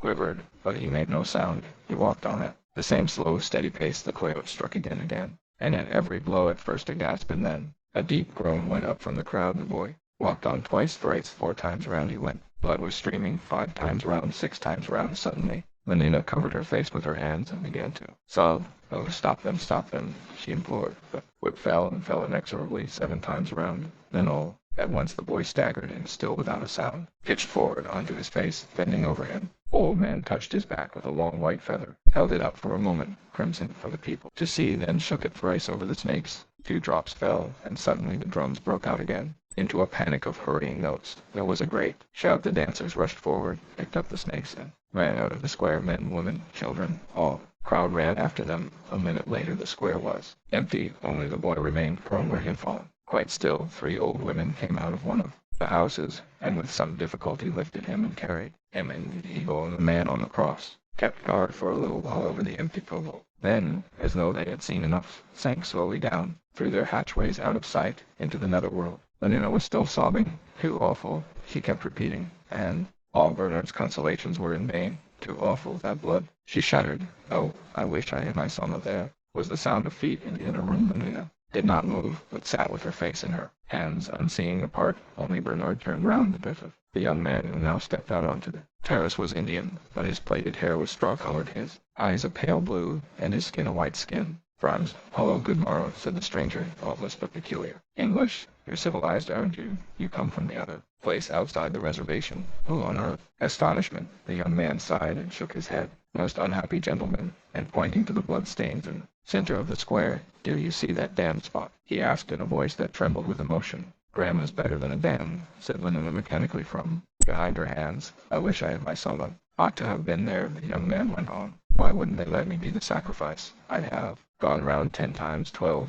15, below 2. Only got as far as 7. They could have had twice as much blood from me. The multitudinous seas incarnadine." He flung out his arms in a lavish gesture, then despairingly let them fall again. "But they wouldn't let me. They disliked me for my complexion. It's always been like that, always." Tears stood in the young man's eyes. He was ashamed and turned away. Astonishment made Lenina forget the deprivation of summer, uncovered her face, and for the first time looked at the stranger. "Do you mean to say that you wanted to be hit with that whip?" Still averted from her, the young man made a sign of affirmation. "For the sake of the pueblo, to make the rain come and corn grow, and please Puckun in Jesus, and then to show that I can bear pain without crying out." "Yes," and his voice suddenly took on a new resonance. He turned with a proud squaring of the shoulders, proud, defiant lifting of the chin, "to show that I'm a man." "Oh," he gave a gasp and was silent, gaping, his seen for the first time in his life the face of a girl whose cheeks were not the color of chocolate or dogskin, whose hair was auburn and permanently waved, and whose expression, amazing novelty, was one of benevolent interest. Lenina was smiling at him. Such a nice-looking boy, she was thinking, and a really beautiful body. The blood rushed up into the young man's face. He dropped his eyes, raised them again for a moment only, to find her still smiling at him, and was so much overcome that he had to turn away and pretend to be looking very hard at something on the other side of the square. Bernard's questions made a diversion. How and from where, keeping his eyes fixed on Bernard's face, for so passionately did he long to see Linda, smiling that he simply dared not look at her. The young man tried to explain himself Linda, and he Linda was his mother. The word made Lena look uncomfortable, or strangers in the reservation. Linda had come from the other place long ago. His father, Bernard pricked up his ears. She had gone walking alone in those mountains over there to the north, had fallen down a steep place and hurt her head. But go on, said Bernard excitedly. Some hunters from Malpais had found her and brought her to the pueblo. As for the man who was his father, Linda had never seen him again. His name was Tomakin. Yes, Aldous was the Dick, his first name. He must have flown away, back to the other place, away without her, a bad and kind, unnatural man, and so I was born in Malpais, he concluded, in Malpais, and he shook his head, fuller of that little house on the outskirts of Pueblo. A space of dust and rubbish separated it from the village. 2 famine-stricken dogs were nosing obscenely in the garbage at its door inside when they entered. The twilight sank and was loud with flies. Linda, the young man, called from the inner room, or rather hoarse female voice, said, coming. They waited in bowls on the floor. The remains of a meal, perhaps of several meals. Door opened. A very stout blonde squaw stepped across the threshold and stood looking at the strangers, staring incredulously.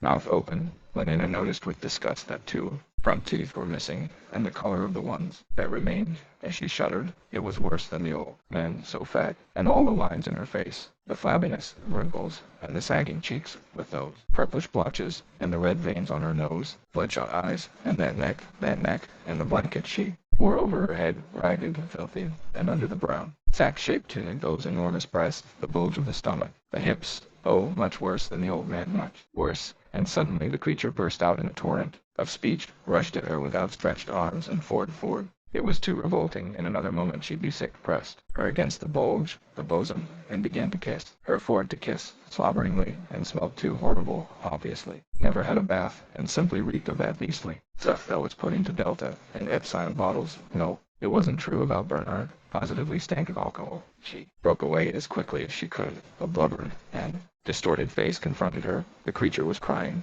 Oh, dear, my dear. The torrent of words flowed sobbingly. You knew how glad, after all these years, a civilized face. Yes, and civilized clothes, because I thought I should never see a piece of real acetate silk again. She fingered the sleeve of Lenina's shirt. The nails were black, and those adorable viscose velveteen shorts. Do you know, dear, I've still got my old clothes, the ones I came in. Put away in a box. I'll show them you afterwards. Though, of course, the acetate has all gone into holes. But such a lovely white bandolier, though I must say your green Morocco is even lovelier. Not that it did me much good, that bandolier. Her tears began to flow again. I suppose John told you what I had to suffer. And not a gram of soma to be had, only drink of mescal every now and then, when Pope used to bring it. Pope as a boy, I used. No, but it makes you feel so bad afterwards. Mescal does, and you're sick with the pill. Besides, it always made that awful feeling of being ashamed much worse the next day, and I was so ashamed. Just think of it, Mia, by having a baby. Put yourself in my place. The mere suggestion made Lenina shudder, though it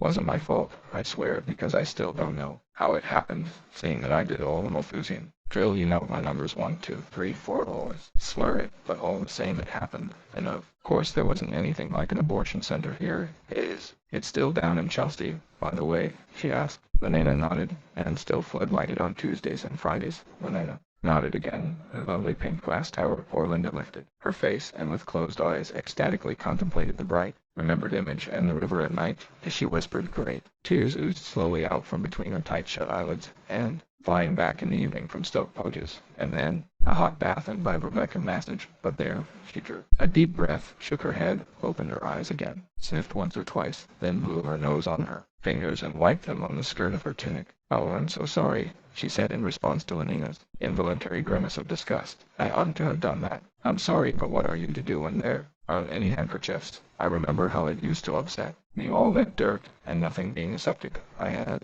an awful cut on my head when they first brought me here. You can't imagine what they used to put on it. Filth, just filth. And civilization and sterilization. I used to say to them, and struck the cock, getting very to see a fine bathroom, and as though they were children. But of course they didn't understand. How should they? And in the end, I suppose I got used to it. And anyhow, how can you keep things clean when they're Isn't hot water laid on? And look at these clothes. This beastly wool isn't like acetate. It lasts and lasts, and you're supposed to mend it if it gets torn. But I'm a better. I worked in the fertilizing room. Nobody ever taught me to do anything like that. Wasn't my business. Besides, it never used to be right to mend clothes, throw them away when they've got holes, and then buy new. The more stitches, the less riches. Isn't that right? Mending's antisocial, but it's all different. Here, it's like living with lunatics. Everything they do is mad. She looked around and saw John and Bernard had left them and were walking up and down in the dust and garbage outside the house, but nonetheless confidentially, lowering her voice and leaning while Lenina stiffened and shrank, so close that the blown reek of embryo poison stirred.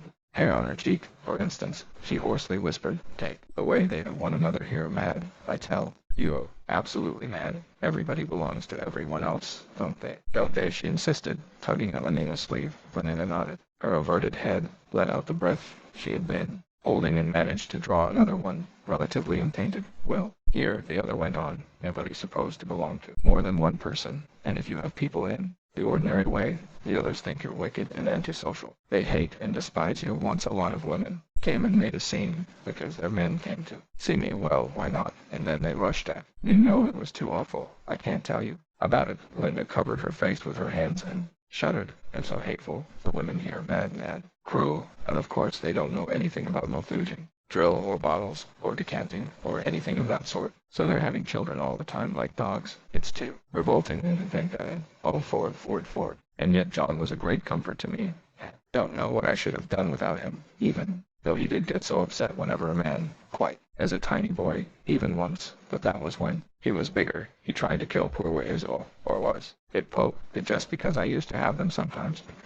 I never could make him understand that was what civilized people ought to do. Being mad's infectious, I believe. Anyhow, John seems to have caught it from the Indians, because, of course, he was with them a lot, even though they always were so beastly to him and wouldn't let him do all the things the other boys did, which was a good thing in a way, because it made it easier for me to condition him a little. Though you've no idea how difficult that is. There's so much one doesn't know. It wasn't my business to know. I mean, when a child asks you how a helicopter works or who made the world, well, what are you to answer if you're a beta and have always worked in the fertilizing room? What are you to answer? Captively. Outside in the dust and among the garbage, there were 4 dogs now. Bernard and John were walking slowly up and down, so hard for me to realize. Bernard was saying, to reconstruct, as though we were living on different planets, in different centuries, a mother, and all this dirt, and gods, and old age, and disease. Head, it's almost inconceivable. I shall never understand unless you explain what this. He indicated the blue that. It was the little house outside the village.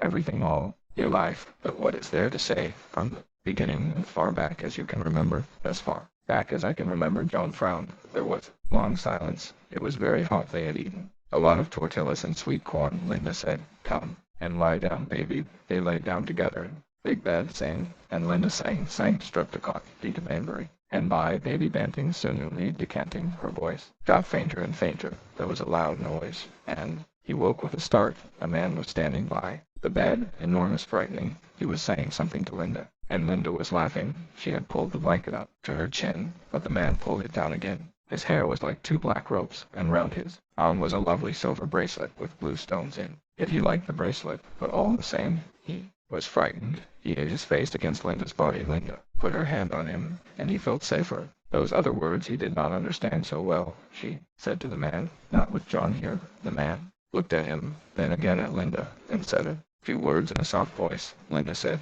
"No, but..." The man bent over the bed towards him, and his face was huge, terrible. The black ropes of hair touched the blanket. "No," Linda said again, and he felt her hand squeezing him more tightly. No, but the man took hold of one of his arms, and it hurt. He screamed. The man put out his other hand, lifted him up. Linda was still holding him, still saying, No. The man said something short and angry, and suddenly her hands were gone. Linda. He kicked and wriggled, but the man carried him across to the door, opened it, put him down on the floor in the middle of the other room, and went away, shutting the door behind him. He got up. He ran to the door, standing on tiptoe. He could just reach the big wooden latch. He lifted it and pushed at the door. Wouldn't open. Linda. He shouted. She didn't answer. Remembered a huge room, rather dark, and there were big wooden things with strings fastened to them, and lots of women standing round them, making blankets. Linda said. Linda told him to sit in the corner with the other children while she went and helped the women. He played with little boys for a long time. Suddenly people started talking, very loud, and there were the women pushing Linda away. And Linda was crying. She went to the door. He ran after her. He asked her why they were angry. Because I broke something, she said. And then she got angry too. How should I know how to do? They're beastly weaving, she said. Beastly savages. He asked her what savages were when they got back to their house. Bolt was waiting at the door, and he came in. With him, he had a big gourd full of stuff that looked like water, only it wasn't water, but something with a bad smell that burned your mouth and made you cough. Linda drank some and Pope drank some, and then Linda laughed a lot and talked very loud, and then she and Pope went into the other room. When Pope went away, he went into the room Linda was in bed and so fast asleep that he couldn't wake. Her Pope used to come often. He said the stuff in the gourd was called mescal, but Linda said it ought to be called sama, only it made you feel ill afterwards. He hated Pope. He hated them all. Men who came to see Linda one afternoon, when he had been playing with the other children. It was cold, remembered, and there was snow on the mountains. He came back to the house and heard angry voices in the bedroom. They were women's voices, and they said words he didn't understand, but he knew they were dreadful words. Then suddenly, crash, something was upset. He heard people moving about quickly, and there was another crash, and then a noise like hitting a mule, only not so bony. Then Linda screamed. Oh, don't, she said. He ran in there. Were three women in dark blankets. Linda was on the bed. One of the women was holding her wrists. Another was lying across her legs so that she couldn't kick. The third was hitting her with a whip once, twice, 3 times, and each time Linda screamed, crying. He tugged at the fringe of the woman's blanket. Please, please. With her free hand she held him away. The whip came down again, and again Linda screamed. He caught hold of the woman's enormous brown hand between his own and bit it with all his might. She cried out, wrenched her hand free, and gave him such a push that he fell down while he was lying on the ground. She hit him 3 times with the whip. It hurt more than anything he had ever felt. Like fire, the whip whistled. Again fell, but this time it was Linda who screamed. But why did they want to hurt you, Linda? He asked that night. He was crying because the red marks of the whip on his back still hurt so terribly. But he was also crying because people were so beastly and unfair, and because he was only a little boy and couldn't do anything against them. Linda was crying too. She was grown up, but she wasn't big enough to fight against 3 of them. It wasn't fair for her either. Why did they want to hurt you, Linda? Don't know. How should I know? It was difficult to hear what she said because she was lying on her stomach and her face was in the pillow. They say those men are their men, she went on, and she did not seem to be talking to him at all. She seemed to be talking with someone inside herself, a long talk which he didn't understand, and she started crying louder than ever. Oh, don't cry, Linda, don't cry. He pressed himself against her. He put his arm round her neck. Linda cried out, oh, be careful, my shoulder. Oh, and she pushed him away hard. His head banged against the wall. Oh, idiot, she shouted. And then, suddenly, she began to slap him, slap. Linda, he cried out. Oh, mother, no, mother, I won't be your mother, but Linda, oh, slapped him on the cheek, turned into a savage. She shouted, having young ones like an animal. If it hadn't been for you, I might have gone to the inspector. I might have got away, but not with a baby. That would have been too shameful. He saw that she was going to hit him again, and lifted his arm to guard his face. Oh, don't, Linda, please don't, little beast. She pulled down his arm. His face was uncovered. Oh, Linda. He shut his eyes, expecting a blow. She didn't hit him. After a little time, he opened his eyes again, and saw that she was looking at him. He tried to smile at her. Suddenly she put her arms round him and kissed him again and again. And oh, she lay in bed and was sad. Where else? She drank the stuff that Pope brought and laughed a great deal and went to sleep. Sometimes she was sick. Often she forgot to wash him, and there was nothing to eat except cold tortillas. He remembered the first time she found those little animals in his hair, how she screamed and screamed. The happiest times were when she told him about the other place. And you really can go flying whenever you like. And she would tell him about the lovely music that came out of a box, and all the nice games you could play, and the delicious things to eat and drink, and the light that came when you pressed a little thing in the wall, and the pictures that you could hear and feel and smell, as well as seeing another box for making nice smells, and the pink and green and blue and silver houses as high as mountains, and everybody happy, and no one ever sad or angry, and everyone belonging to everyone else, and the boxes where you could see and hear what was happening at the other side of the world, and babies and lovely, clean bottles, everything so clean, and no nasty smells, no dirt at all, and people never lonely, but living together and being so jolly and happy, like the summer dances here in Malpad, but much happier, and the happiness being there every day, and lessened by the hour, and sometimes but he and the other children were tired with too much playing. One of the old men of the pueblo would talk to them in those other words of the great transformer of the world and of the long fight between right hand and left hand, between wet and dry, of a Wanawalona who made a great fog by thinking in the night, and then made the whole world out of the fog of earth, mother and sky father of Ahaita, and Marcelamo or in chance of Jesus, and Pukong of Mary, and Etsanalai, the woman who makes herself young again, of the black stone of Laguna, the great eagle, and Our Lady of a Calm of strange stories, all the more wonderful to him for being told in the other words, and so not fully understood. Lying in bed, he would think of heaven in London and Our Lady of a Calma, and rows of babies in clean bottles, and Jesus flying up and Linda flying up, and the great director of world hatcheries, and Wanawalona began to point their fingers at him in the strange other words. They said that Linda was bad. They called her names he did not understand, but that he knew were bad names. One day they sang a song about her again and again. He threw stones at them, threw back. A sharp stone cut his cheek. The blood wouldn't stop. He was covered with blood. Linda taught him to read with a piece of charcoal. She drew pictures on the wall, an animal sitting down, a baby inside, a bottle. Then she wrote letters. The cat is on the mat. The tot is in the pot. He learned quickly and easily when he knew how to read all the words she wrote on the wall. Linda opened her big wooden box and pulled out from under those funny little red trousers. She never wore a thin little book. "Yeah, often seen it before when you're bigger," she had said. "You can read it." Well, now he was big enough that he was proud. "I'm afraid you won't find it very exciting," she said, "but it's the only thing I have." She sighed. "If only you could see the lovely reading machines we used to have in London." Began reading the chemical and bacteriological conditioning of the embryo. Practical instructions for embryo store workers. It took him a quarter of an hour to read the title alone. He threw the book on the floor. "Beastly, beastly book," said, and began to cry. The voice still sang their horrible song about Linda. Sometimes, too, they laughed at him for being so ragged when he tore his clothes. Linda did not know how to mend them. Other place, she told him, people threw away clothes with holes in them and got new ones. Rags, rags. Boys used to shout at him. "But I can read," he said to himself, "and they can't. They don't even know what reading is." It was fairly easy if he thought hard enough about the reading.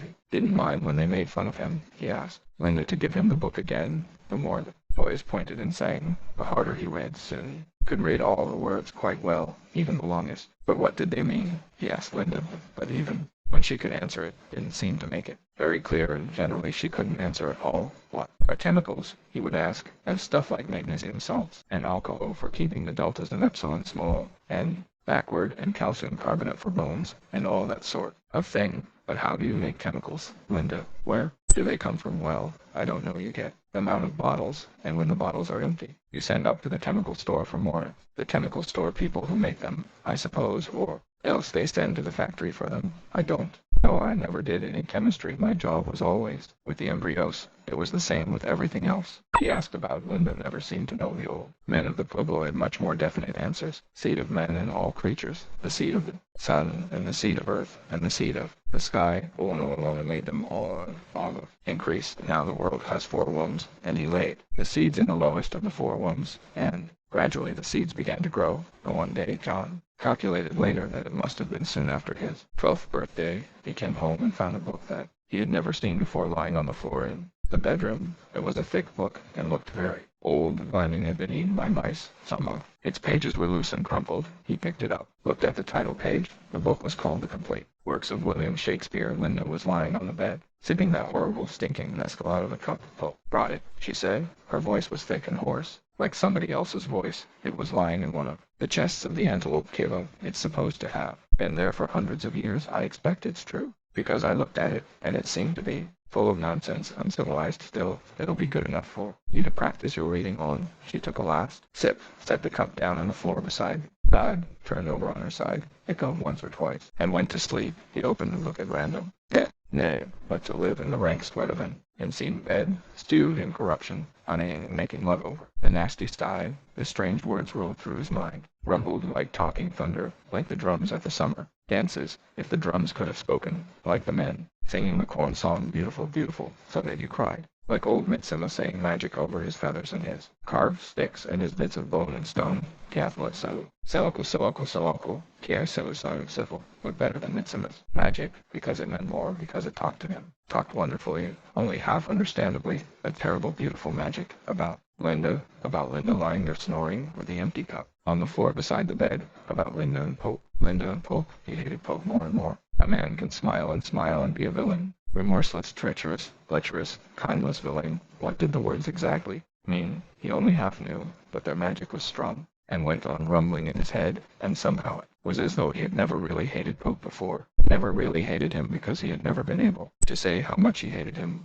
but now he had these words like drums and singing them. Magic, these words and the strange story out of which they were taken. He couldn't make head or tail of it, but it was wonderful, wonderful all the same. They gave him a reason for hating Pope, and they made his hatred more real. They even made Pope himself more real one day when he came in from playing. The door of the inner room was open, and he saw them lying together on the bed, asleep, white Linda, Pope, almost black beside her, with one arm under her shoulders, and the other dark hand on her breast, and one of the plaits of his long hair lying across her throat, like a black snake, trying to strangle her. Pope, gourd and a cup were standing on the floor near the bed. Linda was snoring. His heart seemed to have disappeared and left a hole. He was empty and cold and rather sick and giddy. He leaned against the wall to steady himself, remorseless, treacherous, lecherous, like drums of light. The men singing for the corn, like magic. The words repeated and repeated themselves in his head from being cold. He was suddenly hot. His cheeks burned with the rush of blood. The room swam and darkened before his eyes. He ground his teeth. I'll kill him. I'll kill him.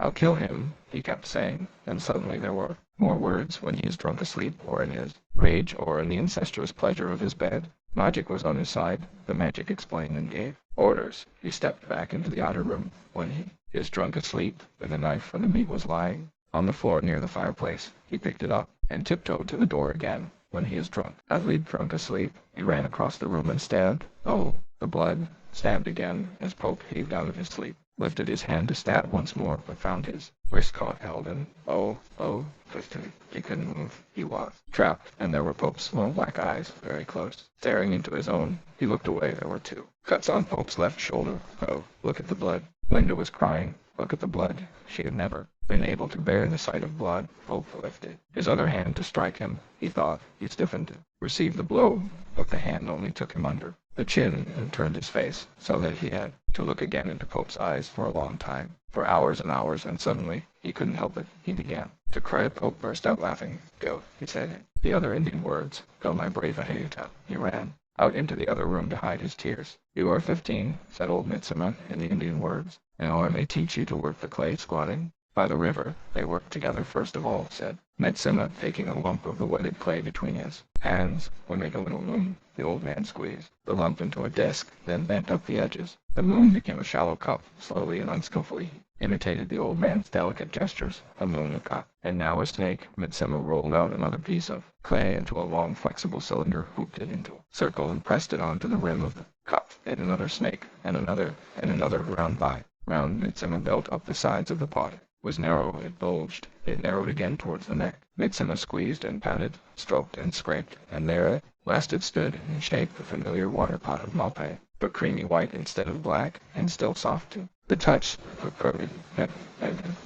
Beside it, looking at the two pots, he had to laugh. But the next one will be better, he said, and began to moisten another piece of clay, fashion, to give form, to feel his fingers gaining in skill and power. This gave him an extraordinary pleasure. They made him, and he thanked to himself as he worked. Fats in the liver, the cogs in the sea, and Mitsima also sang a song about killing a bear. They worked all day and all day.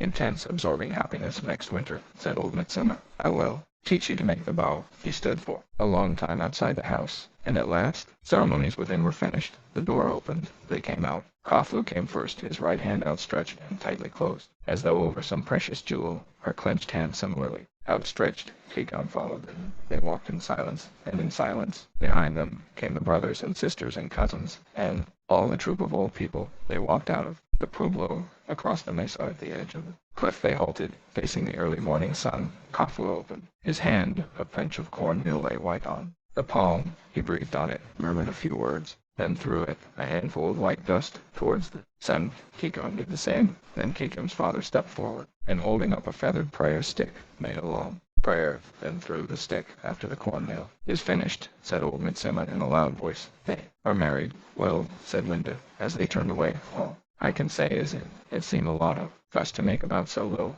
in civilized countries, when A boy wants to have a girl. He just, where are you going, John? He paid no attention to her calling, but ran on away, anywhere to be. By himself, it is finished. Old Midsummer's words repeated themselves. In his mind, finished, in silence and from a long way off, but violently, desperately, hopelessly, he had loved Kikan, and now it was finished. He was 16. At the full moon in the antelope, Kiva secrets would be told, secrets would be done and born. They would go down, boys, into the Kiva, and come out again. Men, the boys were all afraid, and at the same time impatient, and at last it was the day. Sun went down, the moon rose. He went with them. Others men were standing dark at the entrance to the cutout. The ladder went down into the red-lighted depths. Already the leading boys had begun to climb down suddenly. One of the men stepped forward, caught him by the arm, and pulled him out of the ranks. He broke free, dodged back into his place among the others. This time the man struck him, pulled his hair. Not for you, white hair, not for the son of the she-dog, said one of the other men. The boys laughed. Go.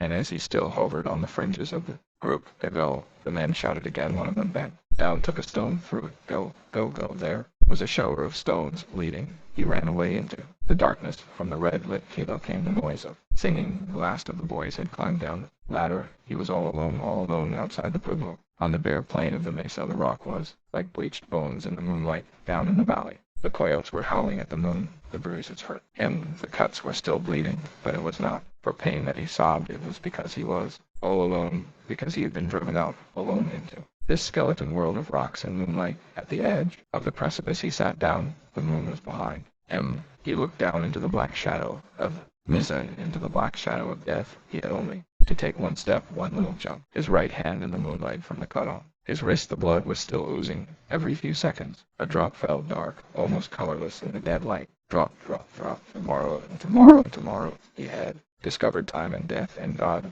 Alone, always alone. The young man was saying. The words awoke a plaintive echo in Bernard's mind. Alone, alone. So am I, he said, on the gush of confidingness. Terribly alone. Are you, John? Looked surprised. I thought that in the other place, Linda always said that nobody was ever alone there. Bernard blushed uncomfortably. You see, he said, mumbling and with averted eyes, I'm rather different from most people, I suppose. If one happens to be decanted different. If the young man nodded. If one's different, one's bound to be lonely. They're beastly to one. Do you know? They shut me out of absolutely everything when the other boys were sent out to spend the night on mountains. You know, when you have to dream what your sacred animal is. They wouldn't let me go with the others. They wouldn't tell me any of the secrets. I did it by myself, though, he added. Didn't eat anything for 5 days, and then went out one night alone into those mountains there. He pointed patronizingly. Bernard smiled. And did you dream of anything?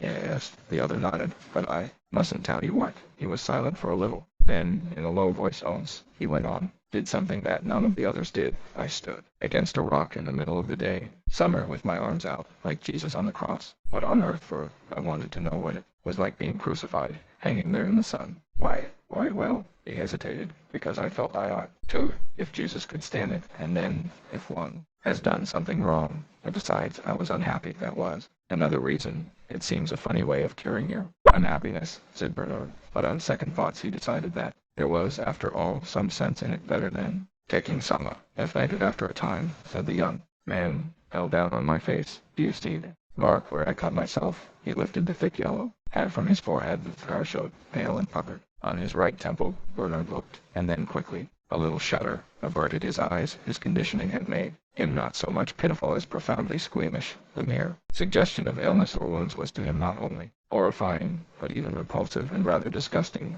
like dirt, or deformity, or old age. Hastily, he changed the subject. Wonder if you'd like to come back to London with us, he asked, making the first move in a campaign, whose strategy had figured ever since, and the little house. He had realized who the father of this young savage must be. Would you like that? Young man's face lit up. Do you really mean it? Of course, if I can get permission. That is, Linda, too. Well, it hesitated doubtfully. That revolting creature. No, it was impossible. Unless it suddenly occurred to Bernard that her very revoltingness might prove an enormous asset. But of course, he cried, making up for his first hesitations with an excess of noisy cordiality. The young man drew deep breath. You think it should be coming true? What I dreamt of all my life. Do you remember what Miranda says? Who's Miranda? But the young man had evidently not heard the question, but wondered. He was saying, and his eyes shone. His face was brightly flushed. How many newly Creatures are there here, how beauteous mankind is. The flush suddenly deepened. He was thinking of Leonard on an angel.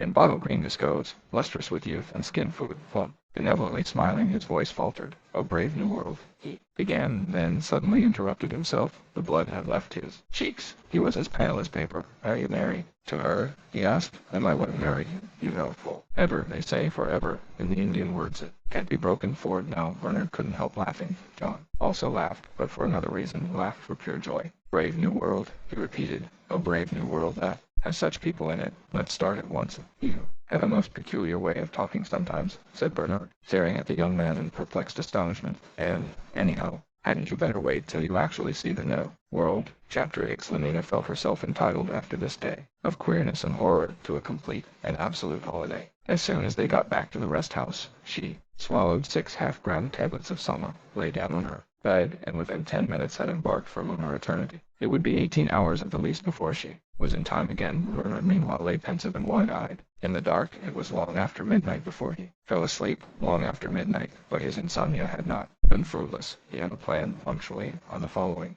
morning at 10 o'clock. The green uniformed octoroon stepped out of his helicopter. Bernard was waiting for him among the agaves. "Miss Crown's gone on summer holiday," he explained. "It could hardly be back before 5, which leaves us 7 hours. He could fly to Santa Fe, do all the business he had to do, and be in Malpais again long before she woke up. She'll be quite safe here by herself, as safe as helicopters," the octoroon assured him. They climbed into the machine and started off at once. At 10:34 they landed on the roof of the Santa Fe post office. At 10:37 Bernard had got through to the World Controller's office in Whitehall. At 10:39 he was speaking to his Lordship's 4th personal secretary. At 10:44 he was repeating his story to the 1st secretary, and at 10:47 and a half it was the deep, resonant voice of Mustafa Mund himself that sounded in his ears. "I ventured to think," stammered Bernard, "that your Lordship might find the matter of sufficient scientific interest." "Find it of sufficient scientific interest," said the deep voice. "Bring these 2 individuals back to London with you. Your Lordship is aware that I shall need a special permit."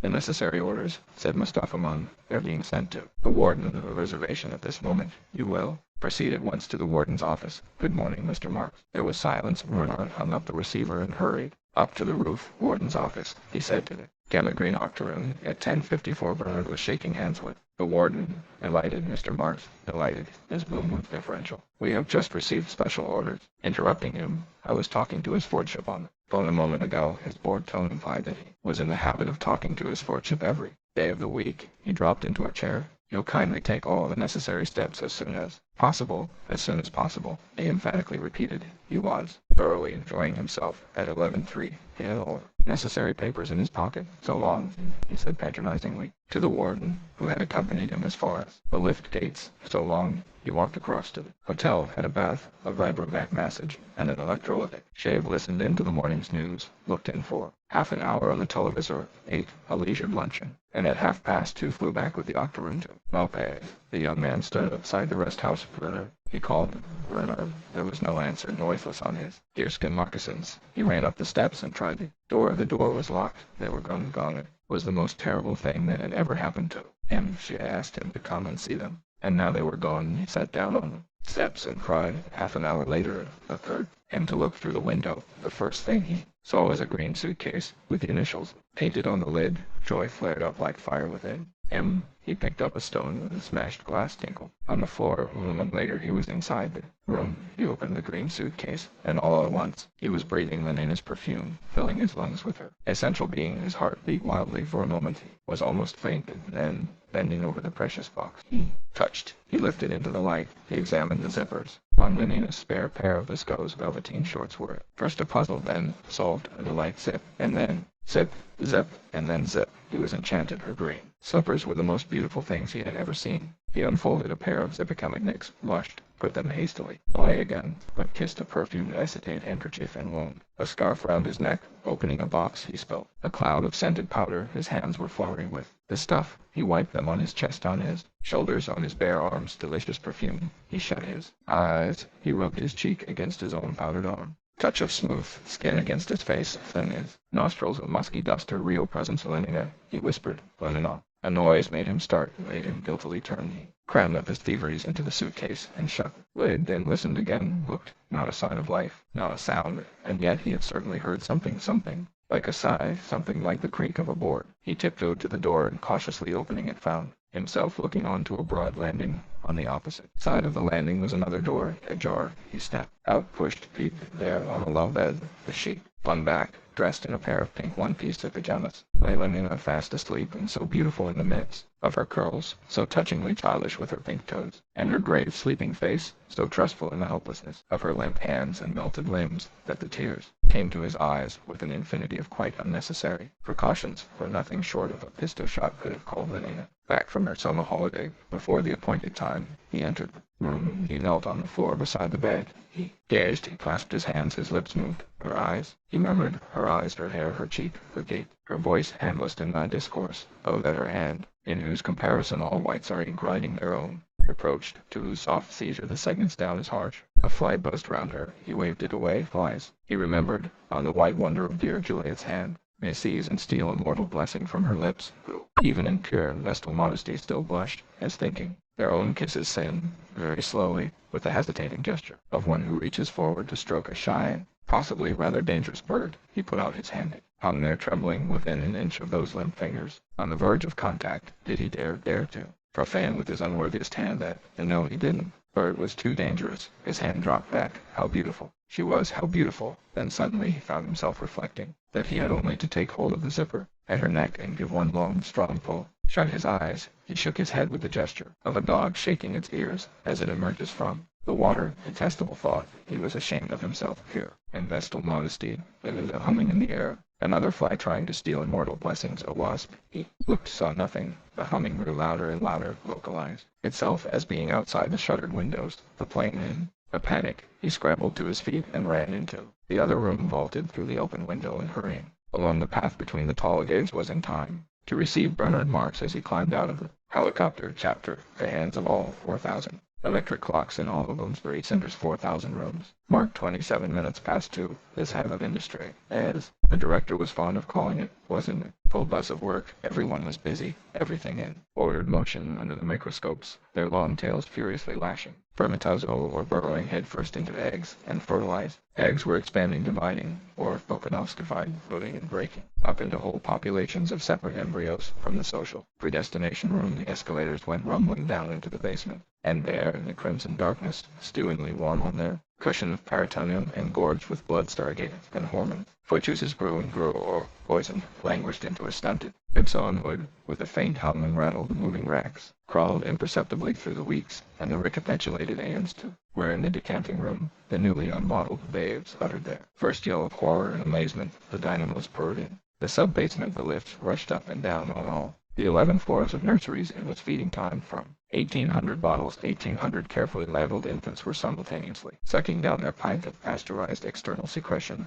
Above them, in 10 successive layers of dormitory, the little boys and girls who were still young enough to need an afternoon sleep were as busy as everyone else, though they did not know it, listening unconsciously to hippopedic lessons in hygiene and sociability, in class consciousness, and the toddler's love life. Above these again were the playrooms where, the weather having turned to rain, 900 older children were amusing themselves with bricks and clay modeling on the zipper, and erotic play buzz.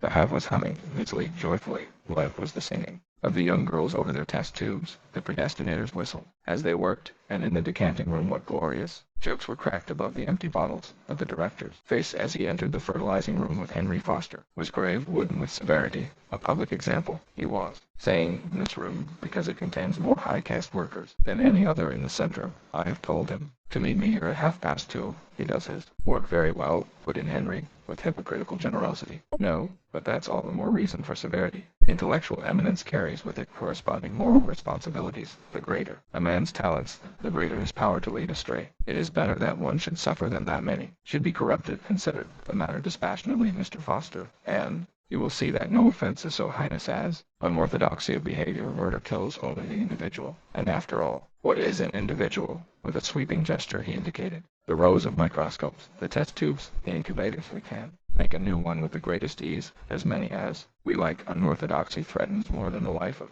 mere individual. It strikes at society itself. Yes, at society itself, he repeated. Ah, but here he comes. Bernard had entered the room and was advancing between the rows of fertilizers towards them with an air of jaunty self-confidence thinly concealed. His nervousness, the voice in which he said, "Good morning, Director," was absurdly too loud, that in which, correcting his mistake, he said, "You asked me to come and speak to." "You hear ridiculously soft to squeak," as Mr. Marks said. The Director portentously, "I did ask you to come to." "You hear, you returned from your holiday last night." "I understand, yes," Bernard answered. "Yes," repeated the Director, lingering. "Serpent," on this man suddenly raising his voice, "ladies and gentlemen," he trumpeted, "ladies and gentlemen," the singing of the girls over their test tubes, the preoccupied whistling of the microscopist suddenly ceased. There was a profound silence. Every one looked round. "Ladies and gentlemen," the Director repeated once more. "Excuse me for thus interrupting your labors of painful duty. It constrains me. The security and stability of society are in danger. Yes, in danger.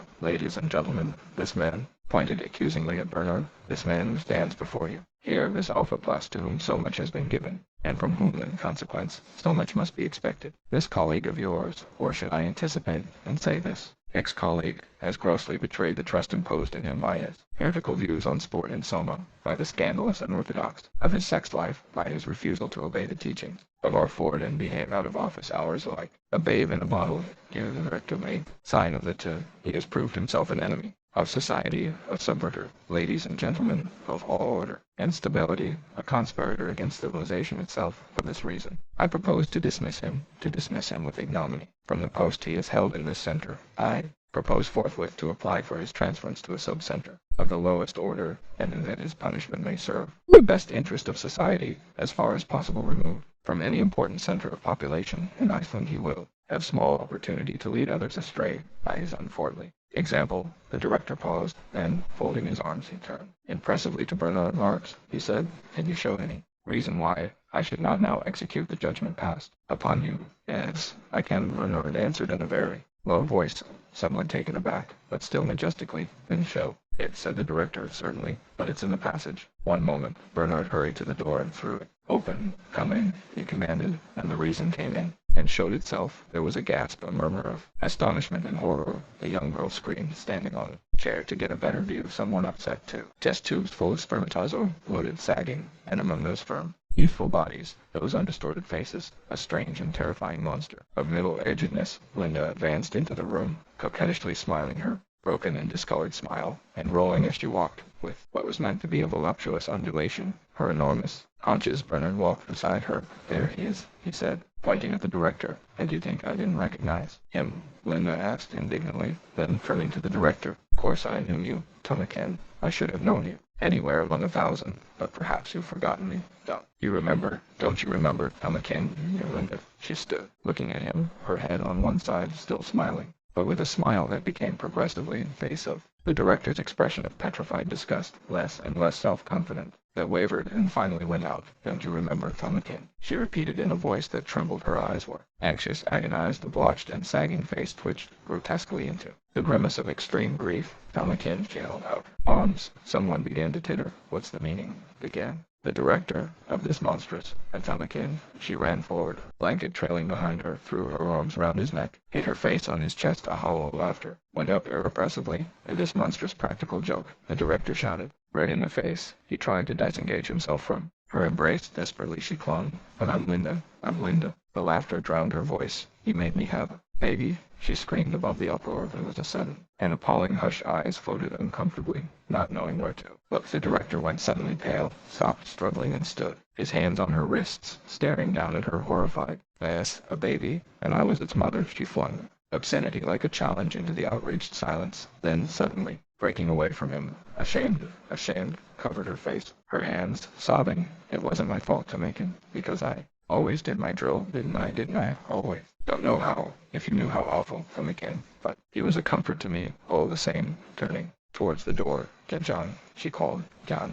He came in. At once paused for a moment just inside the door, looked round, and soft on his moccasined feet strode quickly across the room, fell on his knees in front of the Director, and said in a clear voice, "My father." The word for father was not so much obscene as with its connotation of something at one removed from the loathsomeness and moral obliquity of childbearing, merely gross, a scatological rather than a pornographic impropriety. The comically smutty word relieved what had become a quite intolerable tension. Laughter broke out, enormous, almost hysterical, peal after peal, as though it would never stop. My father, and it was the director, my father. Oh, Ford. Oh, Ford, that was really too good. The whooping, the roaring renewed themselves. Faces seemed on the point of disintegration. Tears were streaming. 6 more test tubes of spermatozoa were upset. My father, pale, wild-eyed. The director glared about him. In an agony of bewildered humiliation, my father, the laughter, which had shown signs of dying away, broke out again. More loudly than ever, he put his hands over his ears and rushed out of the room. Chapter the after. The scene in the fertilizing room.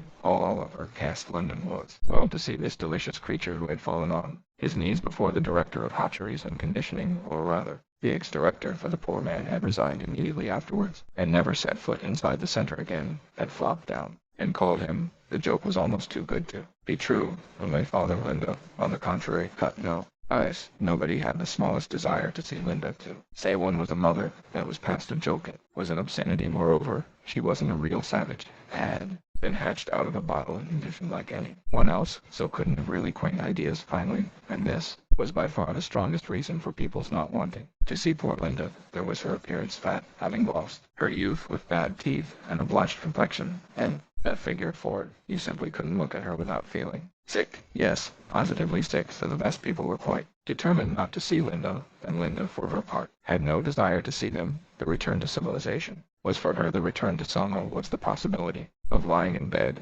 and taking holiday after holiday without ever having to come back to a headache or fit of vomiting, without ever being made to feel as you always felt after Pale, as though you'd done something so shamefully antisocial that you could never hold up your head again. Selma played none of these unpleasant tricks. Holiday, it gave her perfect, and if the morning after was disagreeable, it was so not intrinsically, but only by comparison with the joys of the holiday. The remedy was to make the holiday continuous. Greedily she clamored for larger, ever more frequent doses. Dr. Shaw at first demurred, then let her have what she wanted. She took as much as 20 grams a day, which will finish her off in a month or two. The doctor confided to Bernard, on day the respiratory center will be paralyzed. No more breathing. Finished, and a good thing too. If we could rejuvenate, of course it would be different, but we can't. Surprisingly, as everyone thought, for on summer holiday Linda was most conveniently out of the way. John raised objections. But aren't you shortening her life by giving her so much in one sense? Yes,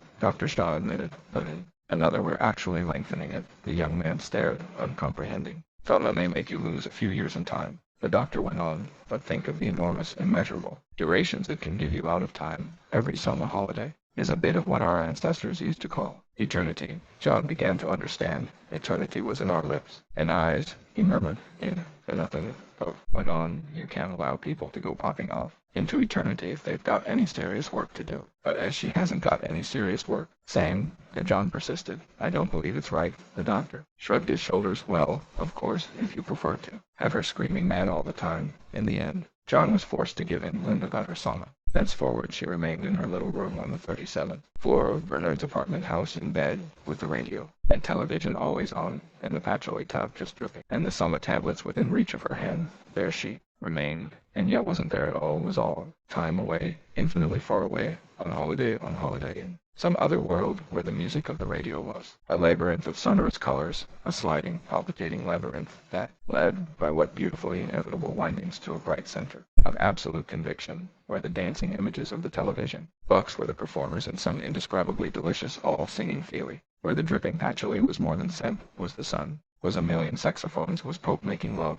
only much more so, incomparably more, and without end. No, we can't rejuvenate, but I'm very glad, Dr. Shaw had concluded, had this opportunity to see an example of senility in a human being. Thank you so much for calling me in. He shook Bernard warmly by the hand. It was John then. They were all after, and as it was only through Bernard, his accredited guardian, that John could be seen, Bernard now found himself for the first time in his life treated not merely normally, but as a person of outstanding importance. There was no more talk of the alcohol in his blood surrogate, no jibs in his personal appearance. Henry Foster went out of his way. Friendly, the Nido Hoover made him a present of 6 packets of sex hormone chewing gum. The assistant predestinator came and cadged almost abjectly for an invitation to one of Bernard's evening parties. As for the women, Bernard had only to hint at the possibility of an invitation, and he could have whichever of them he liked. Bernard's asked me to meet Savage next Wednesday, Fanny announced triumphantly. I'm so glad, said Banana, and now you must admit that you were wrong. About Bernard,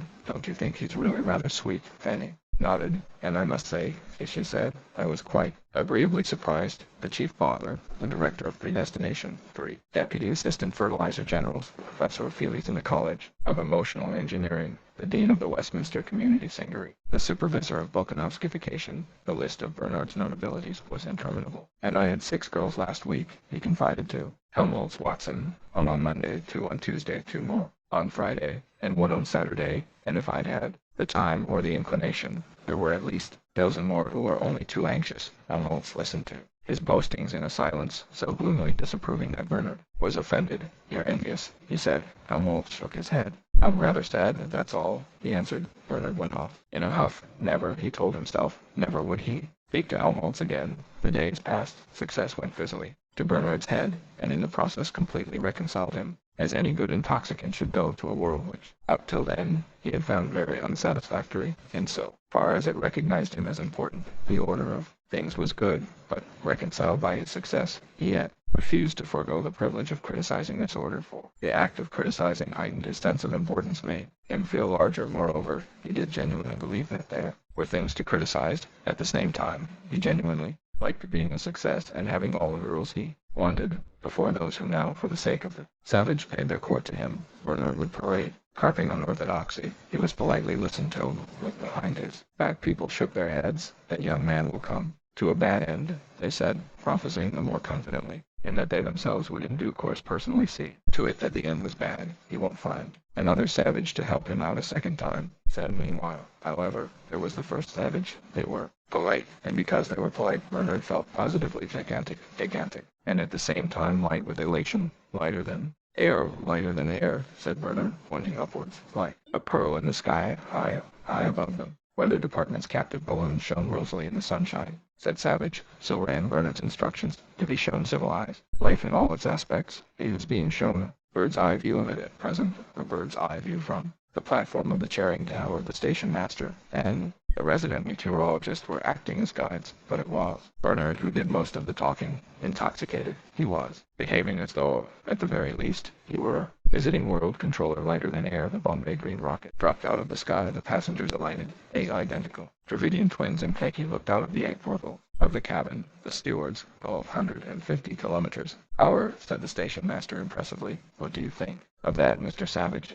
John thought it very nice. Still, he said, Ariel could put a girdle round the earth in 40 minutes. At Savage, wrote Bernard in his report to Mustafa Mund, shows surprisingly little astonishment at or out of civilized inventions. This is partly due, no doubt, to the fact that he has heard them talked about by the woman Linda Hism. Made Mustafa Mund frown. Does the fool think I'm too squeamish to see the word written out at full length, or on his interest being focused on what he calls of soul, which he persists as regarding as an entity independent of the physical environment, whereas, as I tried to point out to him, Controller skipped the next sentences and was just about to turn the page in search of something more interestingly concrete, when his eye was caught by a series of quite extraordinary phrases. Although I must admit, he read, that I agree with the Savage in finding civilized infantility too easy, or, as he puts it, not expensive enough, and I would like to take this opportunity of drawing your lordship's attention to. Mustafa Mund's anger gave place almost at once to mirth. The idea of this creature sullenly lecturing him about the social order was really too grotesque. The man must have gone mad. I ought to give him a lesson, he said to himself, then threw back his head, laughed aloud. For the moment, at any rate, the lesson would not be given. It was a small factory of lighting sets for helicopters, a branch of the Electrical Equipment Corporation, and met on the roof itself. For that circular letter of recommendation from the controller was magical in its effects. By the chief technician and the human element manager, they walked downstairs into the factory. Each process explained. The human element manager is carried out so far as possible by a single Volkanovsky group, and in effect 83 almost noseless black brachycephalic deltas were cold pressing 56 force spindle. Checking and turning machines were being manipulated by 56 Aquilon and Ginger Gammas 107 heat conditioned Epsilon Senegalese were working in the foundry. 33 delta females, long-headed, sandy, with narrow pelvises, and all within 20 millimeters of 1 meter 69 centimeters tall, were cutting screws and assembling Room 9 elements were being put together by two sets of gamma plus dwarfs. The two low work tables faced one another. Between them crawled the conveyor with its load of separate parts. 47 blonde heads were confronted by 47 brown ones, 47 snubs by 47 hooks, 47 receding by 47 prognathos shins. The completed mechanisms were inspected by 18 identical curly auburn girls in gamma green, packed in crates by 34 short-legged, left-handed male delta minuses, and loaded into the waiting trucks and lorries by 63 blue-eyed, flaxen and freckled silent semi-morons. A brave new world, but by some malice of his memory, the savage found himself repeating Miranda's words. A brave new world that has such people in it, and I assure you, the human element manager concluded, as they left the factory, we hardly ever have any trouble with our workers. We always find. But the savage had suddenly broken away from his companions, and was violently retching behind a clump of laurels, as though the solid earth had been a helicopter in an air pocket. That savage, wrote Bernard, refuses to take Sama, and seems much distressed because woman Linda Hisman remains permanently on holiday. It is worthy of note that, in spite of his senility and the extreme repulsiveness of her appearance, the savage frequently goes to see her and appears to be much attached to her. An interesting example of the way which early conditioning can be made to modify and even run counter to natural impulses, in this case the impulse to recoil from an unpleasant object, and the roof of upper school on the opposite side of schoolyard. The 52 stories of Lupton's Tower gleamed white in the sunshine, college on their left and on their right. The school community scenery reared their venerable piles of ferro concrete, and by the glass in the center of the quadrangle stood a quaint old chrome steel statue of our Ford, Dr. Gaffney. The provost and Miss Keith, the headmistress, received them as they stepped out of the plane. Do you have many twins here? The savage asked rather apprehensively as they set out on their tour of inspection. Oh no, Provost answered. Eton is reserved exclusively for upper-caste boys and girls. One egg, one adult. It makes education more difficult, of course, but as they'll be called upon to take responsibilities and deal with unexpected emergencies, it can't be helped. He sighed. Bernard, meanwhile, had taken a strong fancy to Miss Keith, if you're free any Monday, Wednesday, or Friday evening, saying, jerking his thumb towards the savage. Is curious, you know, Bernard added. Wink. Miss Keith smiled, and her smile was really charming, he thought, said Pink. You would be delighted to come to one of his parties. The provost opened the door. 5 minutes in that Alpha Double Plus classroom left John a trifle bewildered. What is elementary relativity? He whispered to Bernard. Bernard tried to explain, then thought better of it, and suggested that they should go to some other classroom from behind the door. Corridor leading to the beta minus geography room. A ringing soprano voice called, 1, 2, 3, 4, and then, with weary impatience, as you were a Malthusian drill, explained the head mistress. Most of our girls are free martins, of course. I'm a free martin myself. She smiled at Bernard. But we have about 800 unsterilized ones who need constant drilling. The beta minus geography room. John learned that the savage reservation is a place which, owing to unfavorable climatic or geological conditions, or poverty of natural resources, has not been worth the expense of civilizing. A click. The room was darkened, and suddenly on the screen above the master's head there were the penitentes of a coma prostrating themselves before Our Lady, and wailing as John had heard them wail, confessing their sins before Jesus on the cross, before the eagle image of Pocan. The young Etonians fairly shouted with laughter. Still wailing, the penitentes rose to their feet, stripped off their upper garments, and with knotted whips began to beat themselves. Blow after blow redoubled. The laughter drowned even the amplified record of their groans. But why do they laugh? Asked the savage in a pained bewilderment. Why? The provost turned towards him a still broadly grinning face. Why, but because it's so extraordinarily funny. In the cinematographic twilight, Bernard risked a gesture which in the past, even total darkness would hardly have emboldened him to make strong in his new importance. He put his arm round the headmistress's waist. It yielded willowily. He was just about to snatch a kiss or two, and perhaps a gentle pinch, when the shutters clicked open again. Perhaps we had better go on, said Miss Keith, and moved towards the door. And this, said the provost a moment later, is the hypnopathic control room. Hundreds of synthetic music boxes, one for each dormitory, stood ranged in shelves round 3 sides of the room. Pigeonhole on the 4th were the paper soundtrack rules on which the various hypnopathic lessons were printed. You slip, roll in here, explained Bernard, interrupting Dr. Gaffney. First down this switch. I know that one, corrected the provost, annoyed. That one. Then the roll unwinds. The selenium cells transform light impulses into sound waves, and there you are. Dr. Gaffney concluded. Do they read Shakespeare? Asked the savage. as they walked on their way to the biochemical laboratories. Past the school library. Certainly not, said the headmistress. Blushing, or library, said Dr. Gaffney. It contains only books of reference. If our young people need distraction, they can get it at the Feelies. We don't encourage them to indulge in any solitary amusements. 5 busloads of boys and girls, singing or in a silent embracement, rolled past them over the vitrified highway. Just returned, explained Dr. Gaffney, while Bernard, whispering, made an appointment with the headmistress for that very evening from the slow crematorium. Death conditioning begins at 18 months. Every tot spends 2 mornings a weekend. A hospital for the dying. All the best toys are kept there, and then have chocolate cream on death days. They learn to take dying as a matter of course, like any other physiological process, put in the headmistress. Professionally, 8 o'clock at the Savoy, it was all arranged. On their way back to London they stopped at the Television Corporation's factory at Brentford. Did you mind waiting here a moment while I go and telephone? Asked Bernard. The savage waited and watched. The main day shift was just going off duty. Crowds of lower caste workers were queued up in front of the monorail station, 700 or 800 Gamma Delta, and Epsilon men and women, with not more than a dozen faces and statues between them to each of them. With his order ticket, the booking clerk pushed over a little cardboard pillbox. The long caterpillar of men and women moved slowly forward. What's in those? Remembering the merchant of Venice, those caskets, the savage inquired when Bernard had rejoined him. The day's summer ration, Bernard answered, rather indistinctly, for he was masticating a piece of Benito Hoover's chewing gum. They get it after their work's over. 4 half-gram tablets. 6 on Saturdays. He took John's arm affectionately, and they walked back towards the helicopter. Leonard came singing into the changing room. You seem very pleased with yourself, said Fanny. I am pleased, she answered. Zip. Bernard rang up. Half an hour ago. Zip, zip. She stepped out of her shorts. He has an unexpected engagement.